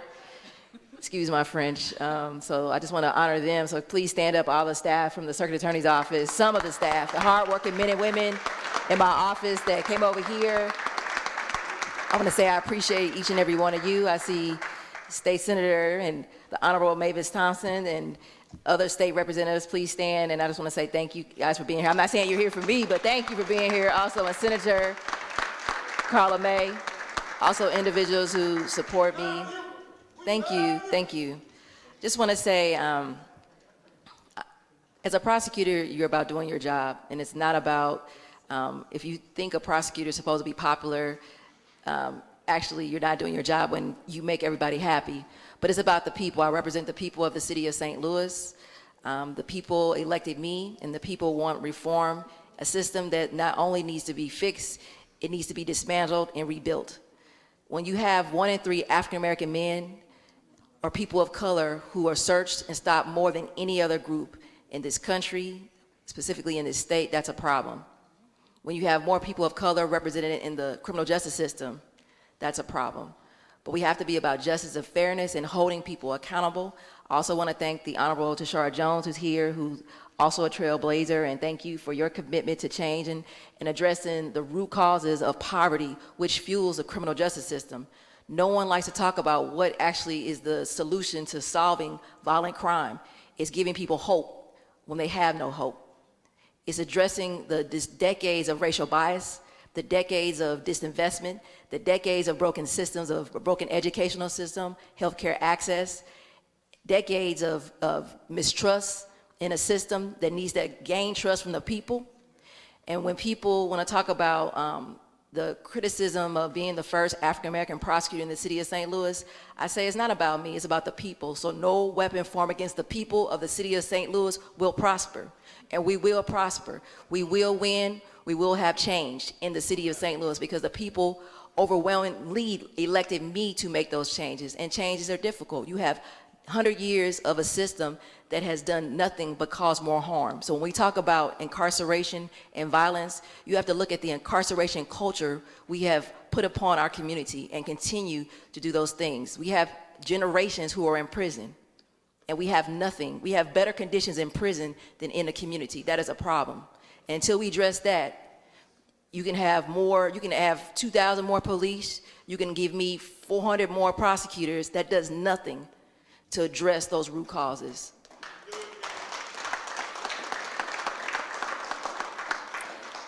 But I just want to say I'm honored and humbled to be the circuit attorney. I'm honored to represent the interests of the people of St. Louis. I'm honored to stand here amongst my colleagues, but I'm honored to be amongst the truth. And the truth, as you heard Alderwoman Tyus say, prosecutors are a minister of justice. Ministers of justice is the only thing that gets the benefit of the doubt is justice. And that's what we have to stay in line with, is not merely to seek convictions. So thank you for honoring these great women who I look up to, especially Honorable Darlene Green, who has been a great support and as a trailblazer to me, that I saw a black female in a position of power growing up. I heard her, I saw her decorum, integrity, and in spite of criticism, she prevailed. When you see the Honorable Treasurer and many others that are here that stood up amongst criticism, you see the Alderwoman, Sharon Tyus, who always let me know when I was asking for her support. They got rid of her award, and she fought back, and she held people accountable. But what I like to say is it's about, doing your job and not expecting someone to pat you on the back. So when you're a prosecutor, you don't expect people to pat you on the back. It's about the work. But when we use fear and anger to craft a message of how we address violent crime, I ask you to go into North City where I live. Go see those individuals who have been victimized by trauma and distrust of the system and are afraid to come forward, and what they feel about how we address violent crime. We have to talk to people that you may not want to talk to. You have to go places that some people may not want to go. And that's why I support my staff, because we go to places that we don't need the news media to report, caring about and being truly my brother's keeper. That's what we do. It's not about a story, it's not about a statistics, because these are people's lives that we deal with every day. We're dealing with a person's life, whether what side you're on, as the perpetrator or the victim, and we also dealing with families. And what we're losing sight of is we have to bring back the decorum and respect for the people in the city of St. Louis that want to be respected, they want to be heard, but they're tired of people who never step foot in North City, never step foot where people are being shot down in the streets, never ask them how they got to this point, because we always want to talk about you when you're in a case file. We always want to talk about you when you're dead in the street. We never want to talk about you when you're suffering at a school because you have no food or no home or no shelter or safety. We only want to talk about you when we want to sensationalize violence and victimization.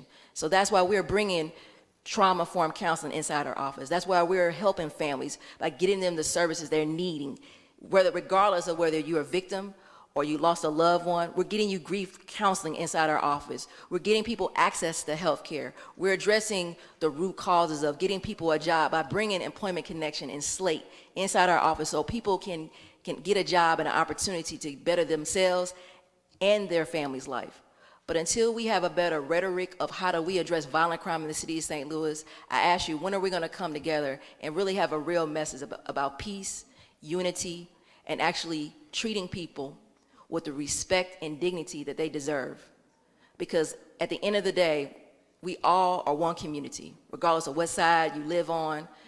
You see the city of St. Louis it's not just a north side, south side, west side. It is the people of the city of St. Louis. So hopefully we move forward and we reform a system that, like I said, needs to do better than just locking everybody up. We have to be fair, we have to be accountable, but we have to understand we're dealing with lives. And I thank you, and I appreciate this honor, and thank you, and just want to say, Black History Month is 365 days of the year. This is American history. I want to say to the family of Alderman Sam Moore, he was a pioneer. He was instrumental in doing a lot of work. He was a great support for myself. He would call me and constantly saying, "You gonna keep fighting?" And I'll say, "Yes, sir." And so I just want to say I give honor to him and what he's left behind, and I know he's gonna be sadly missed, but we need to honor him, and we need to come together, but we need to work for a bigger purpose, and a bigger purpose is everybody deserves equal quality inside these schools. Everybody deserves to go outside and play for free from fear of being shot or maimed or hurt. Everybody needs to come together and have better police on streets so we can police better. Everybody needs to have a prosecutor's office that is a ride or die prosecutor's office that care about the people as well as victims, but we understand that our job is about justice. Thank you, I appreciate you.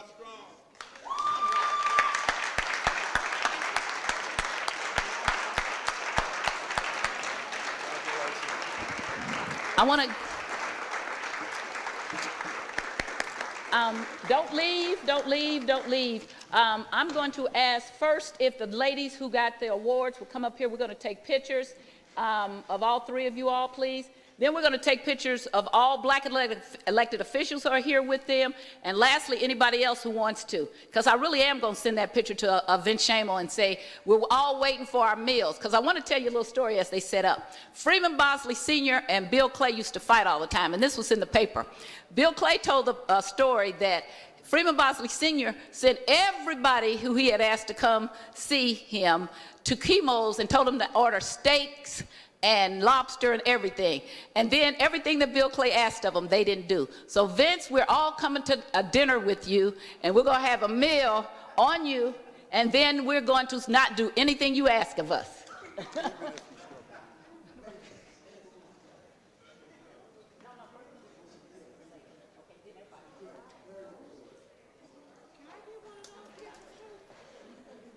No, she.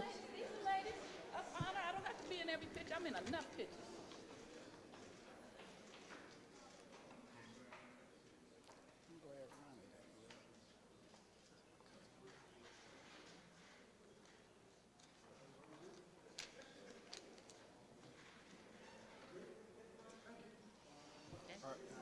Yeah. Okay, and I'm not leaving out white people, so don't think that, but I really would like the Black elected officials. I saw State Senator May and Nasheed, if you would come over here, Representative Carter, Aldrich, who is a new state rep, and Representative Price, if you all would come to take this picture. Licensed collector Mavis Thompson. Let's see who else. Dwayne Evans, if you would come and take this picture. Oops. Lucinda Frazier, if you would come and be in this picture, please. Okay. Well, I'm going to get her next. Okay. Anthony Shaheed and the others, we're going to. And Vervis Jones, you're an honorary Black elected official. Come on. Come on. He doesn't want to. All right. So, and Lewis Reed and all the Black alder people, and I'm going to sit here in the back and direct. Come on, Vervis.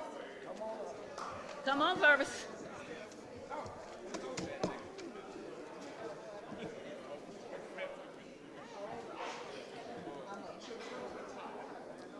We are.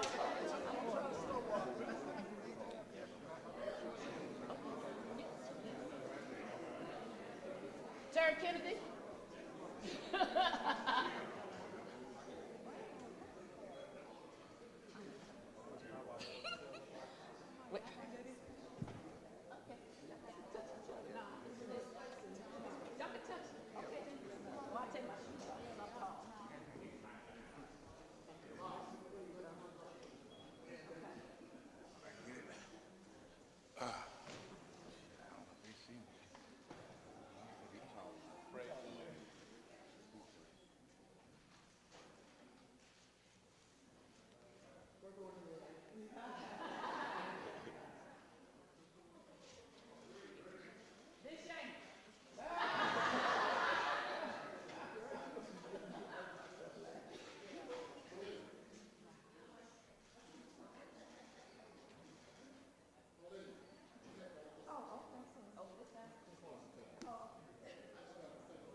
He's up there. So he just gone. He's gone.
I think they got a balloon release in the morning. I put it in.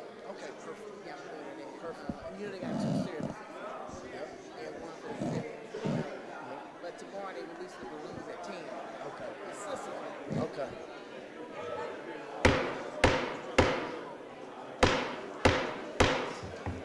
Going to call the board back to order.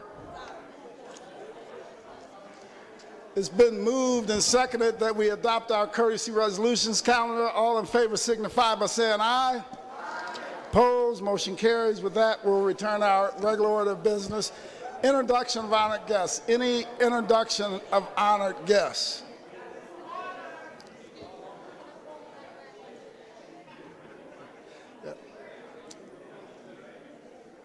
Any introduction of honored guests? Alderman from the 22nd. Mr. President, I just want to call a point of order that we not resume until we have the full attention on the floor and that the guests have exited the chambers, please. Yeah, they're exiting. I don't want to force them out, but they're exiting slowly. So we have business to do. The guy's attacking Ken, his man, his son got killed. So okay, so I told him to be gentle with him. Okay. I'm getting out. Introduction of honored guests, Alderman from the 26th. Thank you, Mr. President, members of the board. You know the guests are leaving. I would be remiss if I didn't say all their names. The 3 ladies that were honored this morning, Circuit Attorney Kim Gardner, Comptroller Darlene Green, and Treasurer Tashara Jones, all live in the new 26th Ward. So I am honored to serve as their alderman, and I wanted to make sure I recognized them this morning. Also in the chambers was former Alderman of the 26th Ward, Frank Williamson, our state senators, Jamila Nasheed and Carla May, and the state rep that represents the 26th Ward, Wiley Price, was also here, so I want to recognize them. Thank you.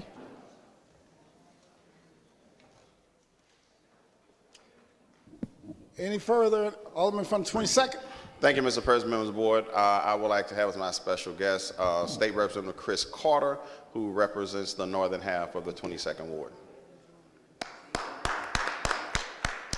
Alderman from the 8th. Thank you, Mr. President, members of the board. I'd like to have as my special guest down here the state representative of the 78th District, Mr. Rasheen Aldridge, represents part of the 8th Ward. Any further introductions? Alderman from the 22nd. Yes, Mr. President, members of the board, I would also like to extend as my honored guest Lucinda Frazier, the 3rd Ward Committee Woman, and Ms. Gwen Evans, the 4th Ward Committee Woman. Alderman from the 1st. I mentioned, so I will go through. I'm remiss because I am a person who likes to get things done, so I didn't do the niceties. I want to thank all the state rep, the state senator, Jamila Nasheed, the state senator, Carla May, the state rep, Wiley Price, state rep, Chris Carter, state rep, Rasheen Aldridge, who else came? Committee woman, Lucinda Frazier, committee woman, Dwayne Evans, committee man from the 3rd Ward, Anthony Bale, thank you. And anybody else I forget, please know I'm exhausted because I ran around till 10 o'clock at night making sure I got the stuff for Sam and getting this all together. And you know I don't usually do resolutions. I'm not a resolution person, so you won't be hearing from me for a long time on resolutions. And thank you for your patience and for this. It was very important. I think Sam would have wanted me to go ahead and do this because he knew that I was doing it already. So in honor of Sam Moore, you let him leave without the picture, Jeffrey? We were going to take a picture. The photographer. Oh, okay. I thought we would. So you got a photographer to take a picture? Alderwoman? I'm sorry. Okay. Okay, thank you. I'm sorry, Mr. President. All right. Any further introductions? Any further introductions? Approval of the minutes. Approval of the minutes, February the 21st, 2020. Alderman from the 22nd, you recognize on approval of the minutes. Mr. President, members of the board, I move for approval of the minutes dated February the 21st, 2020. Moved by the Alderman from the 22nd, seconded by the Alderman from the 21st. Any discussion? All in favor signify by saying aye. Opposed? Motion carries. Report of city officials. Report of city officials can be found in A, B, and C of the agenda and has been placed in the aldermen's mailboxes. Dear members of the board, I have the pleasure to submit the following individuals for reappointment to the Loop East Community Improvement District. The reappointment of Ms. Andrea Purnell, whose term will expire April 1st, 2024. The appointment of Mr. Monty Levy, who resides in St. Louis County, whose term will expire April 1st, 2024. I respectfully request your approval of these appointments. Sincerely, Vida Cruz, Mayor. Alderman from the 28th, you recognize on Mayor's appointment to the Loop East Community Improvement District. Thank you, Mr. President. I move that we approve the mayor's appointments to the Loop East Community Improvement District. Moved by the Alderman from the 28th, seconded by the Alderman from the 12th. Any discussion? All in favor signify by saying aye. Aye. Opposed? Motion carries. We would dispense with line item 7. Would anyone like to take any bills off of any of our Aldermen from the 22nd? Yes, Mr. President, members of the board, I'd like to move Board Bill 141 to the 3rd reading calendar. The regular 3rd reading calendar? The regular 3rd reading calendar. Madam Clerk, please make note of that. Place Board Bill 141 on the regular 3rd reading calendar, at the bottom of the regular 3rd reading calendar. So noted. Would anyone like to take any further bills off of any of our informal calendars? Would anyone like to take any further bills off of any of our informal calendars? We dispense with line items 8 through 10, first reading of board bills. Alderman from the 22nd. I would like to make a motion to suspend the rules for the purpose. It's not that We're time not on yet. first reading? Hold on one second. Okay. Hold on a second. Dispense with line items 8 through 10. Madam Clerk, do we have anything on the first reading calendar? We have none. Alderman from the 22nd, you're recognized. Okay, I guess I got ahead of myself. Mr. President, members of the board, I'd like to suspend the rules for the purpose of first reading Board Bill 243. It's been moved by the Alderman from the 22nd, seconded by the Alderman from the 10th. Any discussion? Madam Clerk, please call the roll. Alderwoman Tyus. Alderwoman Middlebrook. Alderman Bosley. Alderwoman Halbert. Alderwoman Gracia. Alderman Kotar. Alderwoman Rice. Alderman Gunther. Alderman Vollmer. Alderwoman Martin. Alderman Arnowitz. Alderwoman Murphy. Alderwoman Howard. Alderwoman Green. Alderman Oldenburg. Alderman Rhodey. Alderman Todd. Alderwoman Davis. Alderwoman Spencer. Alderman Muhammad. Alderman Boyd. Aye. Alderman Vaccaro. Alderman Narayan. Alderman Cone. Alderwoman Clark Hubbard. Alderwoman Boyd. Alderwoman Navarro. President Reed. Aye. Alderwoman Tyus. Alderwoman Middlebrook. Alderman Bosley. Alderwoman Hubbard. Alderman Kotar. Alderwoman Martin. Alderwoman Howard. Alderwoman Green. Alderman Oldenburg. Alderman Muhammad. Alderman Cone. 19 aye votes. By vote, you sustain the motion of the Alderman from 22nd and introduce Board Bill 243. Madam Clerk, please place Board Bill 243 on the first reading calendar and assign it to Streets Committee. So noted. First reading of board bills. Board Bill 243, sponsored by Alderman Jeffrey Boyd, an ordinance authorizing the installation of an honorary street name, Alderman Samuel Moore Way, at the intersection of Garfield Avenue and Newstead Avenue. That is the extent of first reading of board bills. Reference to committee. To the Streets Committee, Board Bill 243. That is the extent of reference to committee. Second reading. The following board bills were reported out of the Streets Committee with a due pass recommendation.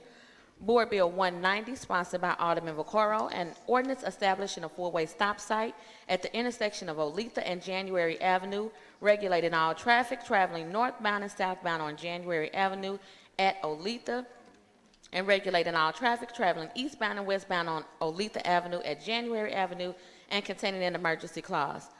Board Bill 196, sponsored by Alderman, it was reported out of Streets Committee with a due pass recommendation.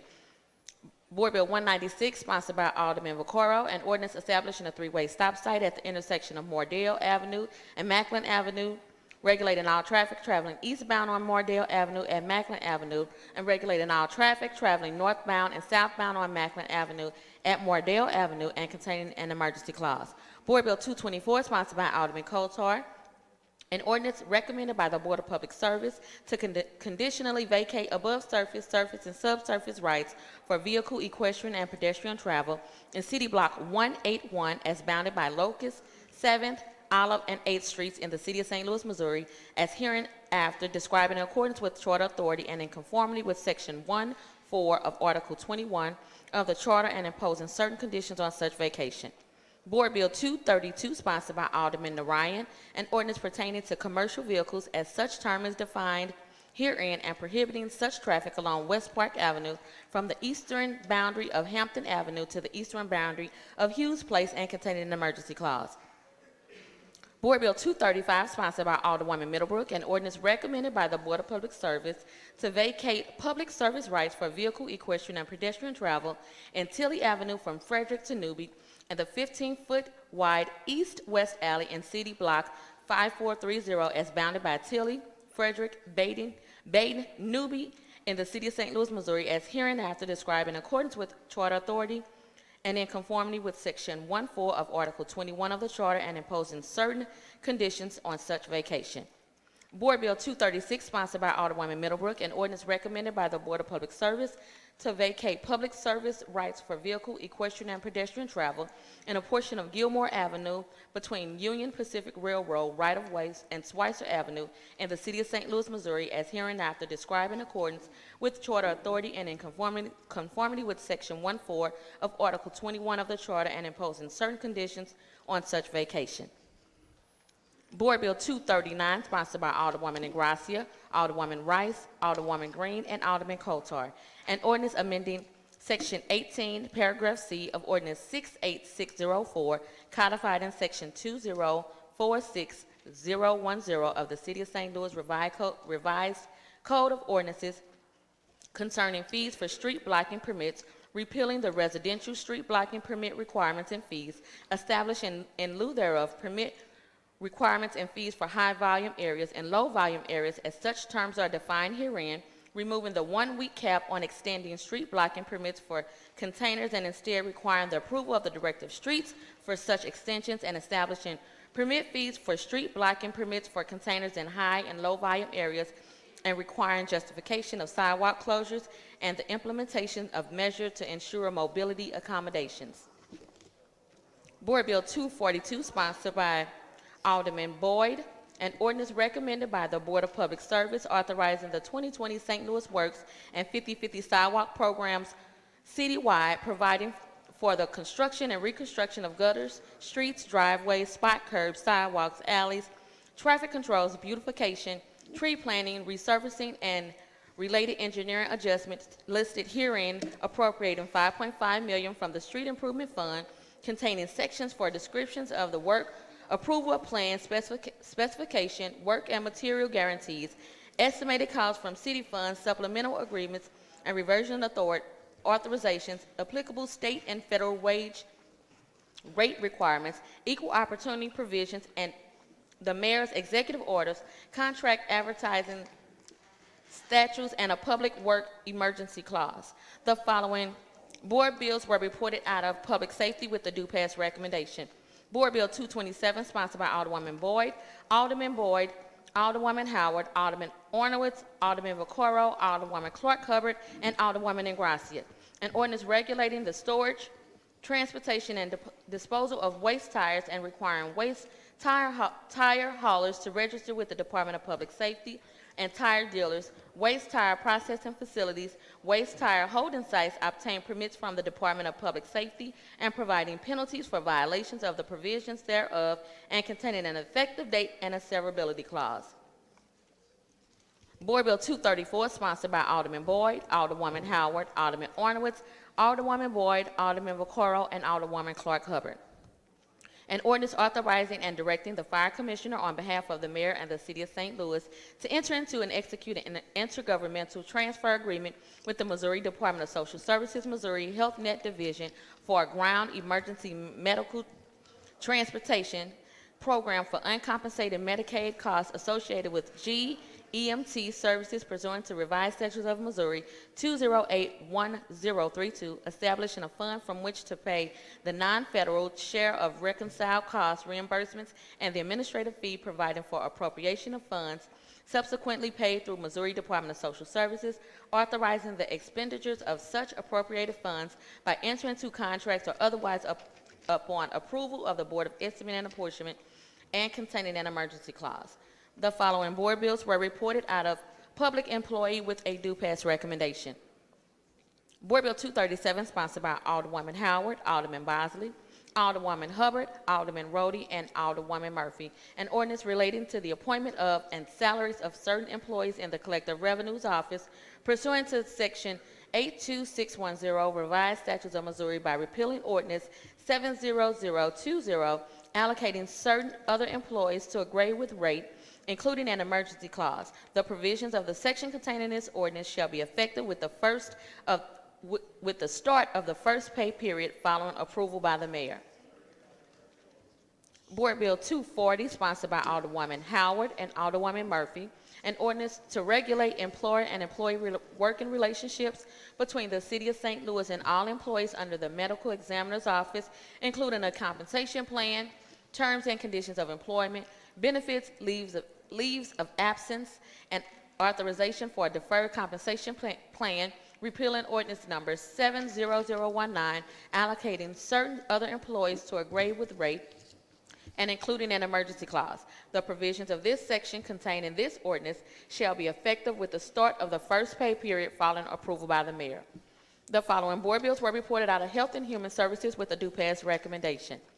Board Bill 191, Committee Sub, sponsored by Alderwoman Rice and the following alderpersons: Spencer, Pam Boyd, Ingracia, Navarro, Green, Gunther, Martin, Todd, and Arnowitz.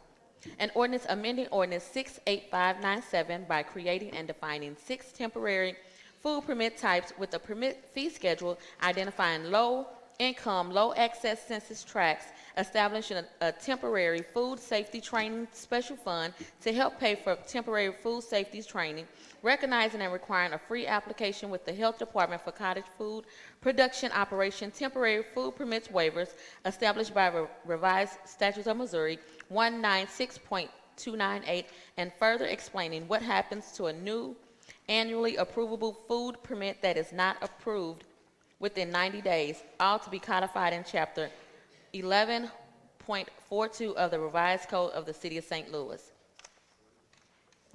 Board Bill 208, 208 Committee Sub, sponsored by Alderman Orion and the following alderpersons: Tyus, Middlebrook, Ingracia, Rice, Gunther, Martin, Arnowitz, Green, Spencer, Vaccaro, Clark Hubbard, Pam Boyd, and Navarro.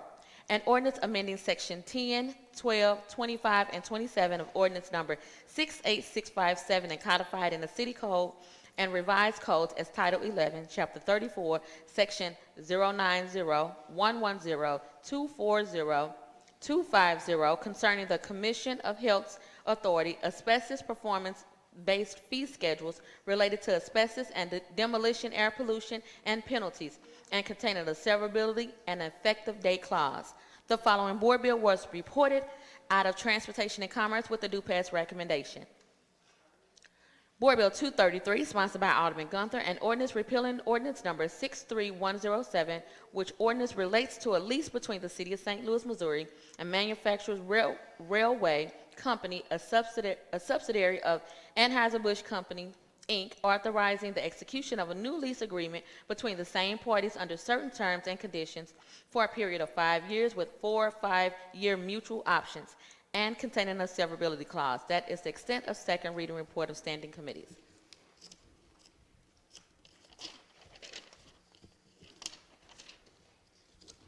We will dispense with line item 14, perfection consent. Board Bill 202, sponsored by Alderwoman Middlebrook, an ordinance amending ordinance number 66570, Section 1, authorizing the First Amendment to lease, assignment, and sublease among the City of St. Louis, Missouri, 14580 Missouri Bottom LLC, and Kinstrom Materials Company LLC, prescribing the form and details of said First Amendment, authorizing other related actions in connection with such agreement, and containing a severability clause. Alderman from the 22nd, you recognize on the motion for a perfection consent calendar. Mr. President, I move for adoption of the perfection consent calendar. Moved by the Alderman from the 22nd, seconded by the Alderman from the 10th. Any discussion? All in favor signify by saying aye. Aye. Opposed? Motion carries. That is the extent of perfection consent calendar. Board bills for perfection. Board Bill 223, sponsored by Alderwoman Ingracia, President Reed, and the following alderpersons: Navarro, Martin, Rice, Green, Spencer, Gunther, Tyus, Narayan, Boyd, Clark, Hubbard, Middlebrook, Hubbard, Davis, Murphy, Cone, and Todd. An ordinance establishing a paid parental and caregiver leave program for the City of St. Louis full-time exempt employees. This program will establish two benefits: paid parental leave and caregiver leave. This benefit will complement current leave options such as vacation and sick leave, including an effective date. Alderwoman from the 6th, you recognize on the perfection of Board Bill 223. Thank you, Mr. President. I'd like to move Board Bill 223 to the informal calendar. Madam Clerk, please make note of that. Place Board Bill 223 on the perfection informal calendar. So noted. That is the extent of board bills for perfection. Third reading consent. Board Bill 199. Alderman from the 22nd, you recognize on the motion for the third reading consent calendar. Mr. President, I move to adopt the third reading consent calendar. Moved by the Alderman from the 22nd, seconded by the Alderman from the 13th. Any discussion? Madam Clerk, please call the roll. Alderwoman Tyus. Alderwoman Middlebrook. Alderman Bosley. Alderwoman Hubbard. Alderwoman Ingracia. Alderman Kotar. Alderwoman Rice. Alderman Gunther. Alderman Vollmer. Alderwoman Martin. Alderman Arnowitz. Alderwoman Murphy. Alderwoman Howard. Alderwoman Green. Alderman Oldenburg. Alderman Rhodey. Alderman Todd. Alderwoman Davis. Alderwoman Spencer. Alderman Muhammad. Alderman Boyd. Alderman Vaccaro. Alderman Narayan. Alderman Cone. Alderwoman Clark Hubbard. Alderwoman Boyd. Alderwoman Navarro. President Reed. Aye. Alderwoman Middlebrook. Alderman Bosley. Alderwoman Martin. Alderwoman Howard. Alderwoman Green. Alderman Muhammad. 22 aye votes. By a vote, you sustain the motion. Alderman from 22nd and 3rd read and finally passed the aforementioned bills. Alderman from the 17th, could you please approach the dais?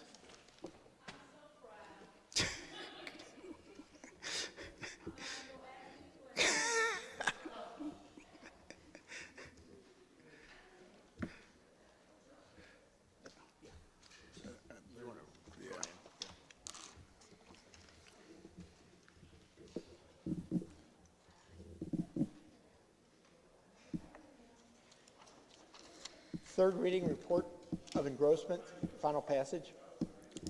Board Bill 215, sponsored by President Reed and the following alderpersons: Ingracia, Kotar, Narayan, Howard, Oldenburg, Davis, Middlebrook, Vollmer, Murphy, Spencer, Jeffrey Boyd, Vaccaro, Pam Boyd, Martin, Tamika Hubbard, Rhodey, Arnowitz, and Clark Hubbard. An ordinance approving the soccer stadium redevelopment plan, making certain findings related thereto, including that the redevelopment area described therein is a blighted area. Authorizing and directing the mayor and the comptroller to execute certain documents related thereto, including a master redevelopment agreement, and authorizing and directing the taking of other actions and approval and execution of other documents as are necessary or desirable to carry out and complying with the intent hereof. President's recognized. I move for third reading and final passage of Board Bill number 215. Been moved and seconded. I want to thank the Alderman from the first. She kept beating me up, and calling me and beating me up, and made me come down here and do this board bill myself. So I said, all right, let me just give up, roll over, and come down here myself. But this was my old desk, so if I feel more comfortable here, if you all don't mind. You know, Board Bill 215 and Board Bills 216, they allow us to build this soccer stadium downtown. Therefore, the redevelopment plan and redevelopment agreement. I'm not going to go back over all the data because I think everyone knows, you know, we're looking at nearly $500 million development in our city, 22,500 seat stadium. You know, more tax revenue for our schools. Right now, that entire parcel of land, we're only getting roughly $33,000 a year in taxes from that entire parcel of land. The idea of finding a way to redevelop this property has been one that's been on the books for a long time. As you heard last week, back in 1999, as Alderman of 6th Ward, we were trying to figure out how to get some kind of development down there on this parcel of land. So I'm just so honored to see this development begin here.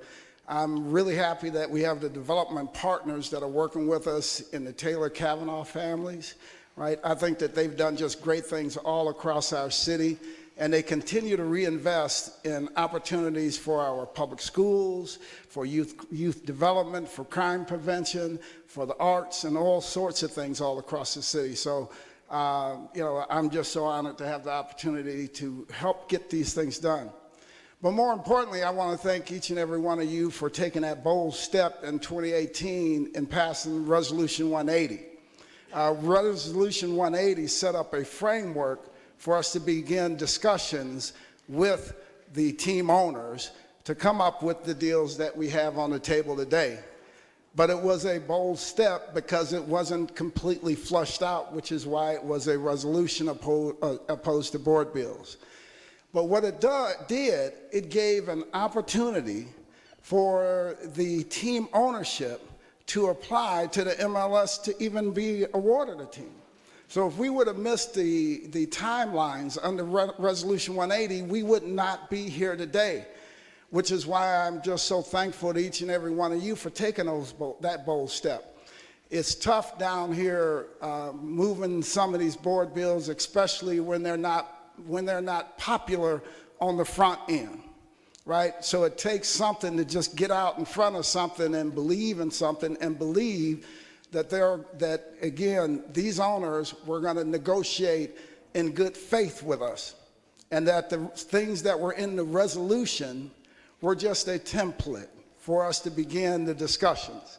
We began those discussions directly after we found out that they had a team.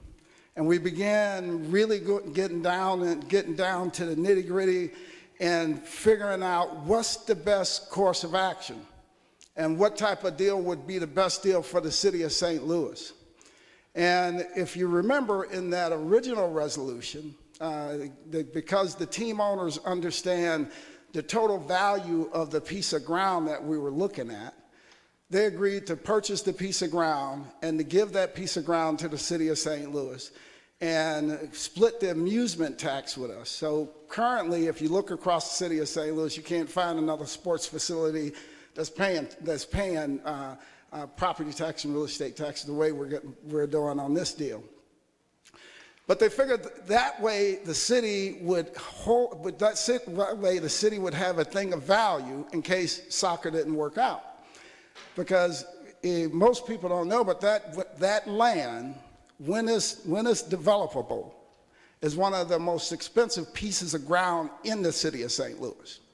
So that's why originally the team ownership said, you know what, why don't we set this up so that if indeed we do not want to do soccer in the future, the city has an asset that is now developable, because the land assemblage and the development, that is an expensive proposition that we would not have been able to muster.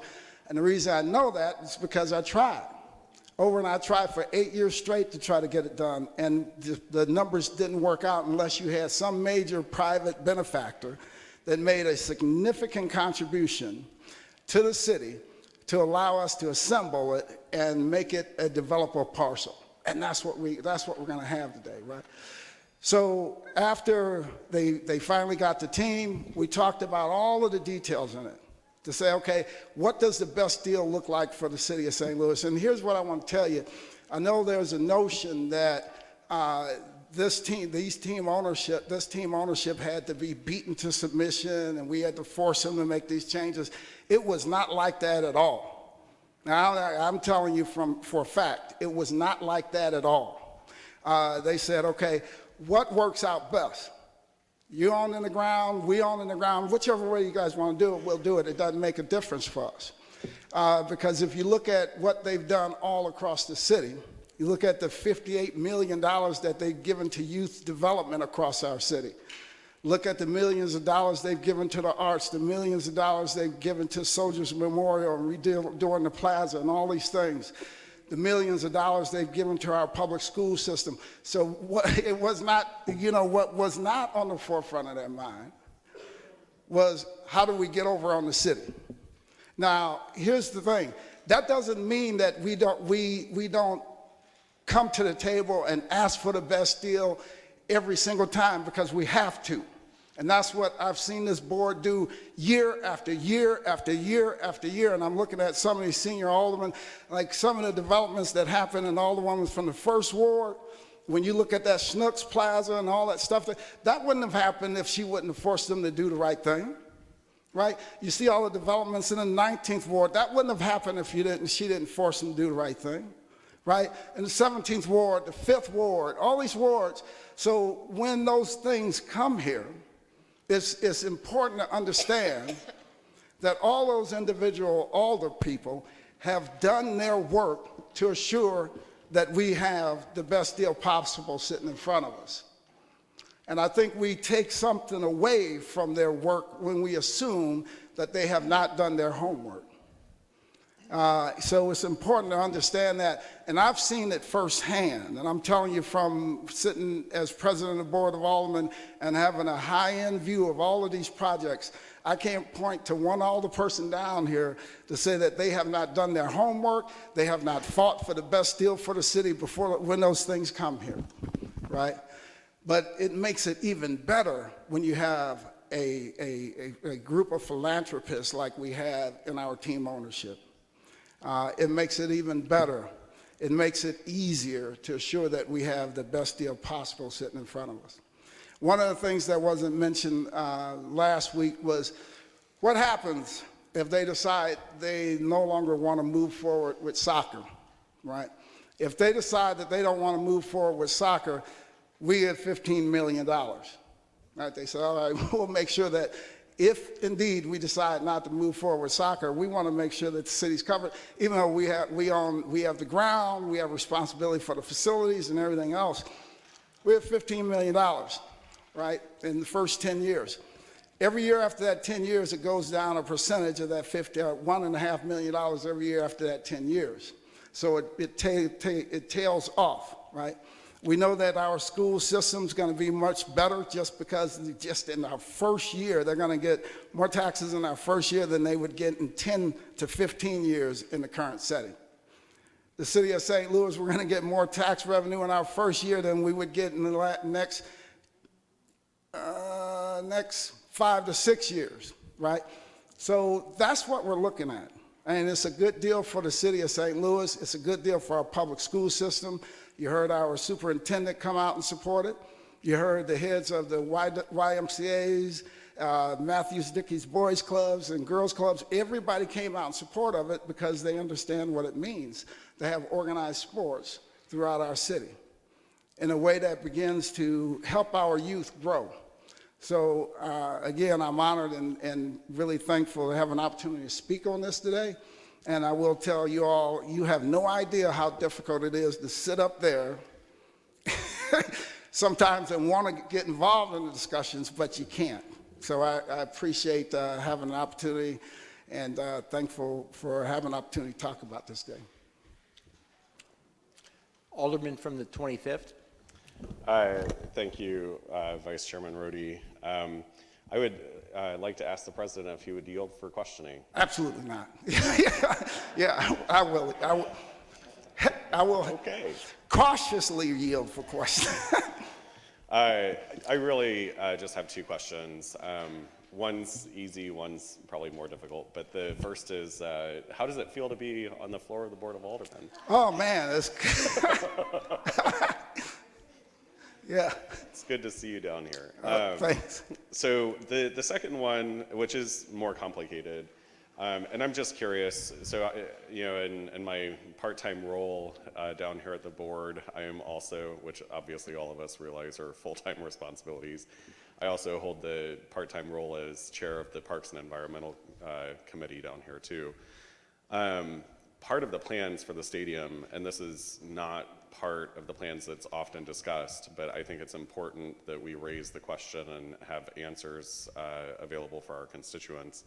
Part of the plans include the development of Aloe Plaza West, which is a city-owned park, and we, some time ago passed as a city amendment to our charter for the protection of our city parks. And so how has that been addressed in this particular agreement so we're not setting a precedent moving forward? Because as I recall, the charter amendment was actually adopted by the citizens and pushed by the citizens of the city after BJC had tried to develop a portion of Forest Park that they had a long-term lease arrangement for.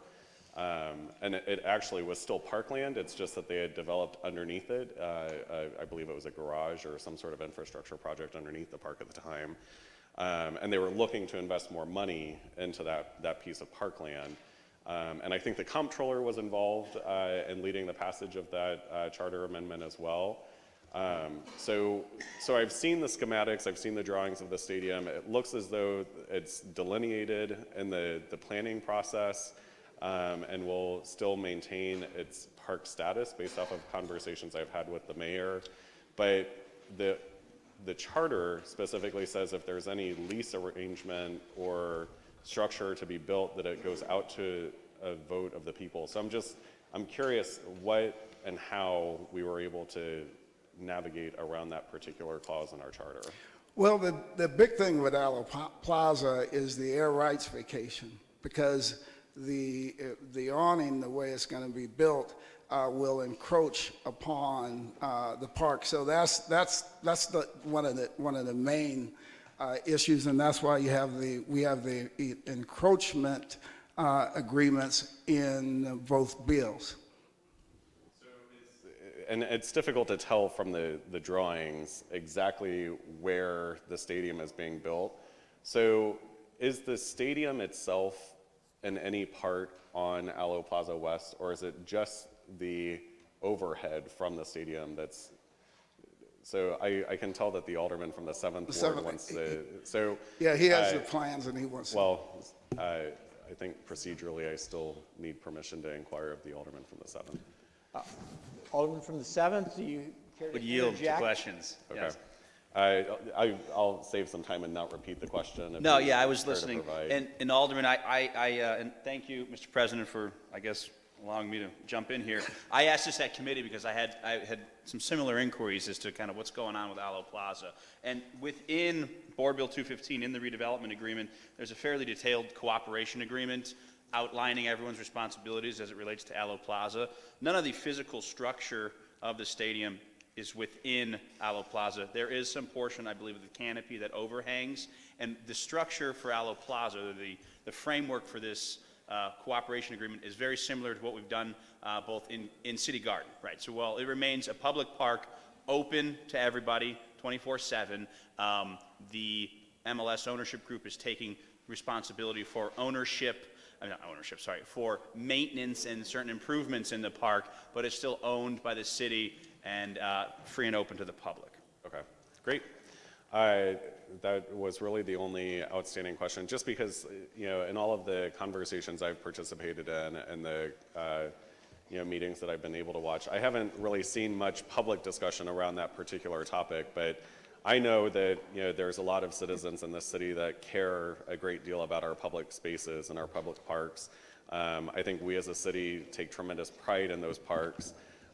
So I want to make sure that we're adhering to the spirit of that charter amendment in particular. So thank you for taking the time to answer that question. You're welcome, and we made it clear to the developers how important Aloe Park was for us. That's why it will remain a city-owned park. I do want to be clear that it's Aloe Plaza West that is in the plans. And for those of you that are unfamiliar, because we do have, over 100 parks in the city, Aloe Plaza West is west of the famous fountain in front of Union Station. And most people would not discern it as a public park because it's basically a bunch of trees in the middle of green space in between a highway ramp and a city street. So it's not a particularly spectacular park, but it is still part of our city's park system. So I want to make sure that we're still adhering to the spirit of our charter. Excellent, thank you. Alderman from the 1st. Mr. President, members of the board, first I'd like to thank the president. I'm so proud. In fact, I'm not even going to ask you any questions. I'm still going to vote no, but I'm not going to ask you any questions. And I do want to parrot what the alderman from the 7th said and the president. The question about the plaza came up in rules. So if you watch rules, alderman from the 25th, you will see that we did address that question. And it is exactly as they portrayed it to be. We cannot sell city parks, so we did do a cooperation agreement. I beg. Right, that's why so whatever we do, let me just tell you, there's a lawyer looking of how you can go around that, okay? So each time you have to come back and tighten it up if you don't want it to be done. Because I'm not going to get mad at my profession, because that's what we get paid for finding the loopholes. So our lawyers just have to keep tightening them up if we don't want that to be. I don't think that this is going to be a problem, though, because they went over it with us yesterday for a long time. And it's really open. It's not going to prevent anybody from being there. And if it's going to fix up the neighborhood or fix up the park, I don't have a problem with that. I rise and ask for a roll call because, as I said, I've been down here long enough that all of my progress stopped the 10 years I was gone. And I've been back here for 8 years. And I've been begging to get my hardware store. And I want to just tell you, a funny thing happened on the way to me complaining last week. I got an email from Otis wanting to meet with me. And so I'm going to continue to bring that up, not because I don't want development in downtown, but because I want them to spend as much time on North St. Louis developing Natural Bridge, Union, Kings Highway, Riverview Boulevard, and Grand, and all those places too. And then there are some places in South St. Louis that now, when I go there, and I used to live there, I would like to see some development there too. So I just don't want the attention to be the Central West End as though the rest of us don't exist. And whenever they get started on my project, then one of these big projects come along, and then all of a sudden, they don't have time. I want them to tell the big projects that they don't have time for them because they're too busy working on the hardware store and the development plan for Natural Bridge. And until that time, I will continue to be the no vote on these big items because we have to, at some point, say North St. Louis is important, some parts of East St. Louis are important, and we have to turn our attention to those things. And if we don't, it will always be one thing after another. I've been down here that we are redoing the convention center / football stadium. Okay, I was here with the original money, and now we have recommitted $400,000 for 40 years. So that doesn't make any sense when I go out in my community and they say, well, what is the hardware store? What's taking it so long? Because you're not directing the planning resources, you're not directing the money resources, and I'm going to start having a backup in rules committee if we can't get things. It's going to be such a backup you won't even be able to understand it if we don't get things done in our community. I've been very good at trying to get people's stuff out. We don't hold up anything. In fact, even though I'm voting no on the stadium, the president knows that I went above and beyond the call of duty because the bills were not correct. And we got them corrected, but there is going to be some fairness. And if it's not going to be any fairness, then all things are fair to do whatever I need to do to get my community, to get them development in my community. And I will ask for a roll call. Don't have any questions, but I really am proud of you. You did really well, and you'll get much more comfortable, and I appreciate it. Thank you. Recognized for the first time, Alderman from the 22nd. Thank you, Mr. President, members of the board. I do have a question for the sponsor, but first I want to ask if the Alderman from the 25th would yield for a question. I will. Proceed, Alderman. As kind of a fun Black history fact, you're the chairman of Parks, is that correct? Correct. You mentioned about the BJC lease that we did many years ago. Well, the reason I was not an alderman at the time that correct. Lease agreement took place, by the way. Therefore, this will be a good Black history fact for you. I'm looking forward to it. Back then, when we passed that bill for BJC, the Black Caucus got together and we would not support it unless we got $1 million that would support crime prevention programs for our young people. So that's just a Black history fact I want to let you know. Thank you. Oh, okay. Thank you. Appreciate it. Now, Mr. President, if the real president would yield for a question. Only if they're like questions. I thought I'm supposed to ask you if you yield. Yeah, there we go. There we go. Sorry about that. Yes, I will yield for questions to the Alderman from the 22nd. Thank you, Mr. The real president will yield, Mr. Alderman. Thank you. Mr. President, this is a pretty thick bill, and it requires a lot of reading and a lot of paying attention to detail. And I just happen to be looking through on Exhibit B, page 43 of 115 pages, and I didn't see anything out of order. Would you agree with that? Yes, I will agree with that. No further questions. Thank you. All right, thank you.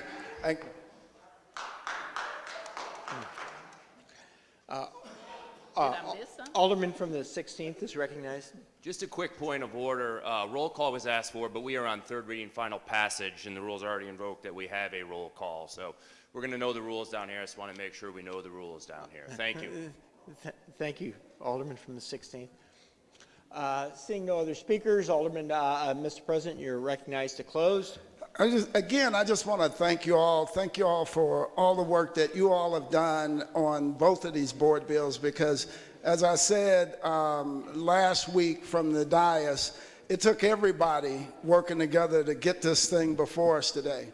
It took everybody taking that bold step on Resolution 180 to pass that framework, right? And then it took the mayor's office, the comptroller's office, my office, and even members of the Board of Aldermen having conversations between there and now to come up with this final bill. Board Bill 216 is a companion bill, and more importantly, I'm so thankful that you all didn't hit me with all those hard questions I hear you hitting each other with all the time. Thank you, thank you, thank you for that. So with that, I renew my motion, Mr. President. Madam Clerk, please call the roll. Alderwoman Tyus, Alderwoman Middlebrook, Alderman Bosley, Alderwoman Halbert. Alderwoman Gracia. Alderman Kotar. Alderwoman Rice. Alderman Gunther. Alderman Vollmer. Alderwoman Martin. Alderman Arnowitz. Alderwoman Murphy. Alderwoman Howard. Alderwoman Green. Alderman Oldenburg. Alderman Rhodey. Aye. Alderman Todd. Alderwoman Davis. Alderwoman Spencer. Alderman Muhammad. Alderman Boyd. Alderman Vaccaro. Alderman Narayan. Alderman Cone. Alderwoman Clark Hubbard. Alderwoman Boyd. Alderwoman Navarro. President Reed.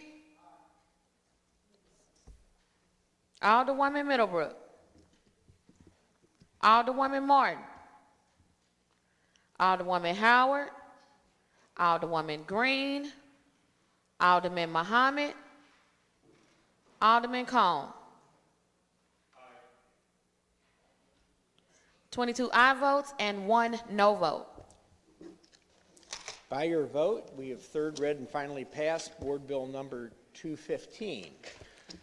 Board Bill 216, sponsored by President Reed and the following alderpersons: Ingracia, Kotar, Narayan, Howard, Oldenburg, Davis, Middlebrook, Vollmer, Murphy, Spencer, Jeffrey Boyd, Vaccaro, Pam Boyd, Martin, Hubbard, Rhodey, Arnowitz, and Clark Hubbard. An ordinance approving the soccer stadium redevelopment plan in accordance with section 99.300 to 99.715 of the revised statutes of Missouri, making certain findings related thereto, including that the redevelopment area described therein is a blighted area, and pledging the cooperation of the Board of Aldermen. Mr. President. For a third reading and final passage of Board Bill 216. It's been moved and seconded. Any other discussion? Alderman from the 23rd wanted to commend you because he said, finally somebody gets recognized at this microphone. It's a blind spot for me. It's a blind spot for me. Hopefully he'll let me go on that. Hearing no further discussion, was that your close, Mr. President? That's my close. That's my close. And also, just again, thanks to everyone for all the work that they've done to get us here. This development is going to be tremendous for our city and help our school systems and our youth development, and also the entertainment dollars coming to the city of St. Louis. 90% of the people that come here comes from outside of the city. 300,000 people a year will visit here just to view soccer alone, let alone all the other events that may be held here. So thank you.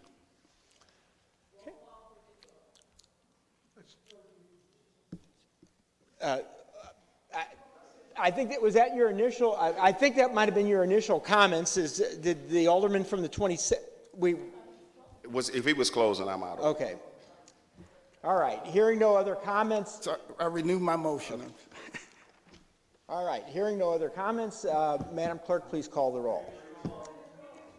There's a request for previous roll. Hearing no objections, we'll consider Board Bill number 216 as passed, third read and finally passed. Mr. President, congratulations on all your hard work. I know that's been a very important accomplishment for you for this past year. Congratulations. Thank you. Board Bill 141, sponsored by Alderman Boyd, an ordinance recommended by the Board of Estimate and Apportionment making a supplemental appropriation to the annual budget ordinance 70963 for fiscal year beginning July 1st, 2019 and ending June 30th, 2020, amounting to the sum of $250,000 and containing an emergency clause. Alderman from the 22nd, you recognize on third reading and final passage of Board Bill 141. Mr. President, members of the board, I move for third reading and final passage of Board Bill 141. Moved by the Alderman from the 22nd, seconded by the Alderman from the 10th. Alderman from the 22nd. Yes, Mr. President, members of the board, as you know, In my role as chairman of Streets, Refuge, and Traffic, I'm required to sit on the parking commission. And as a parking commissioner, one of the things that I want to make sure that we do is a better job at revenue sharing with the city of St. Louis above the 40% in any way we can within the law to give more money to city general revenue. And since the street department does all the towing for the parking commission on behalf of the parking division, I thought it was only appropriate a couple of years ago we instituted a policy in which we transfer $250,000 every year to the city general revenue fund for the purpose of purchasing 2 tow trucks. So I'm excited about that new policy, and any questions, I'd love to take them. We've been here a long day, Any right? further discussion? Any further discussion? Alderman from the 22nd, recognized to close. Mr. President, I renew my motion. It's been moved by Alderman from the 22nd, seconded by Alderman from 10th that we third read and final pass Board Bill 141. Madam Clerk, please call the roll. There's been a request for previous roll. Hearing no objection, motion carries. That is the extent of third reading, report of engrossment.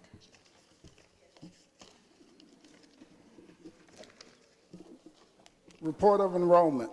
Board Bill 199, 215, 216, and 141. All other business being suspended, the President shall in open session affix his signature hereto to the end that these may become law.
First reading resolutions.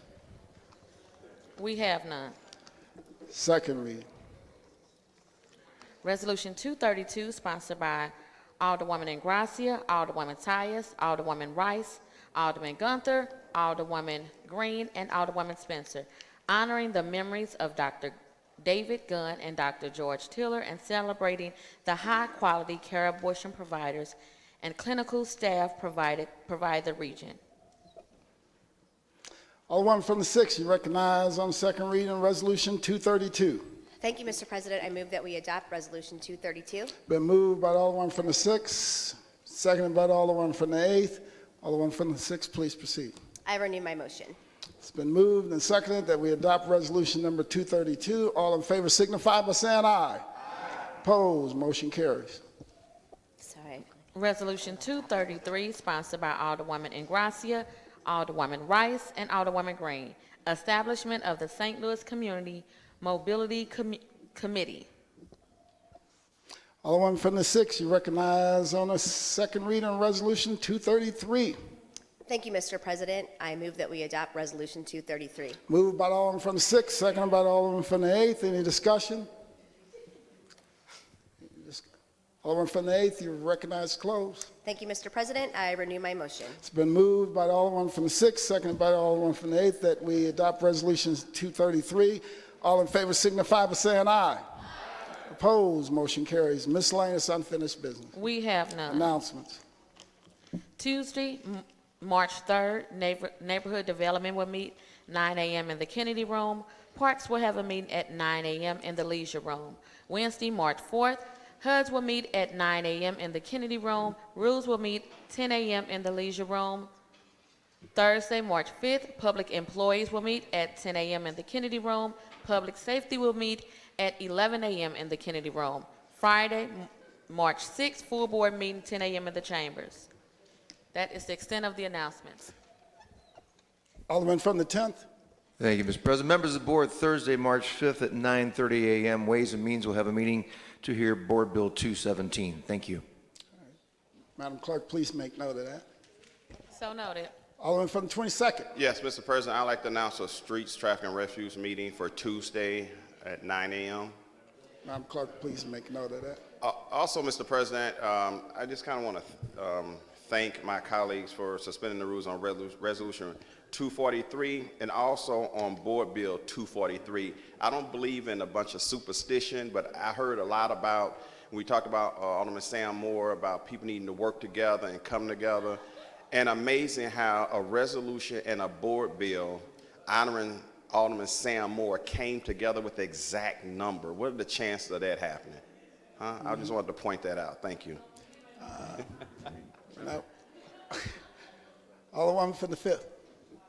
Thank you, Mr. President, members of the board. I just would like to announce that Tuesday we are having a neighborhood development meeting at 9. It's my hope that we can get a quorum so we can get these bills out. So I would like all of my committee members to please show up, and if you can you be in the building as a backup? Okay. Thank you.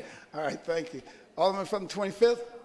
Yes, I also have a Parks and Environmentals committee meeting at 9 a.m. on Tuesday. I will confer with the alderman from the 22nd and the alderwoman from the 5th Ward because having 3 committee hearings at one time is a little unyieldy for our members. So the 3 of us will get together and work that out. But as of last week or the week before, myself and Tamika both had, or the alderwoman from the 5th had committee meetings at 9 a.m. on Tuesday. Thanks. Okay, thank you, Madam Clerk. Any further announcements? Any further announcements? Any further announcements? Going once, going twice. I'm looking toward the alderman from the 23rd. He's not up, so I didn't forget you this time. I'm up. Alderman from the 3rd. I'll make this quick, put a disclaimer out there. I am on all 3 of those committees, so I don't know how this is going to work come Monday. Just wanted to put that out there so I have to send no emails. I will not be on time to somebody's meeting. Yeah, thank you for that disclaimer. Alderman from the 22nd. In light of that and some other meetings that are kind of competing at the same time, we're going to move streets to Thursday. Thank you. 9 o'clock. Thank you. I think you made a bunch of people happy. Alderman from the 22nd, you recognize on the motion to excuse. Mr. President, members of the board, I move to excuse the alderwoman from the 15th due to necessary absences. Moved by the Alderman from the 22nd, seconded by the Alderman from the 10th. Any discussion? All in favor signify by saying aye. Aye. Opposed, motion carries. Alderman from the 20th, you're a little slow. Alderman from the 22nd, you recognize on the motion to adjourn. Mr. President, members of the board, I move to adjourn until Friday, March 6, 10 a.m. Moved by the Alderman from the 22nd, seconded by the Alderman from the 10th. All in favor signify by saying aye. Opposed, we stand adjourned.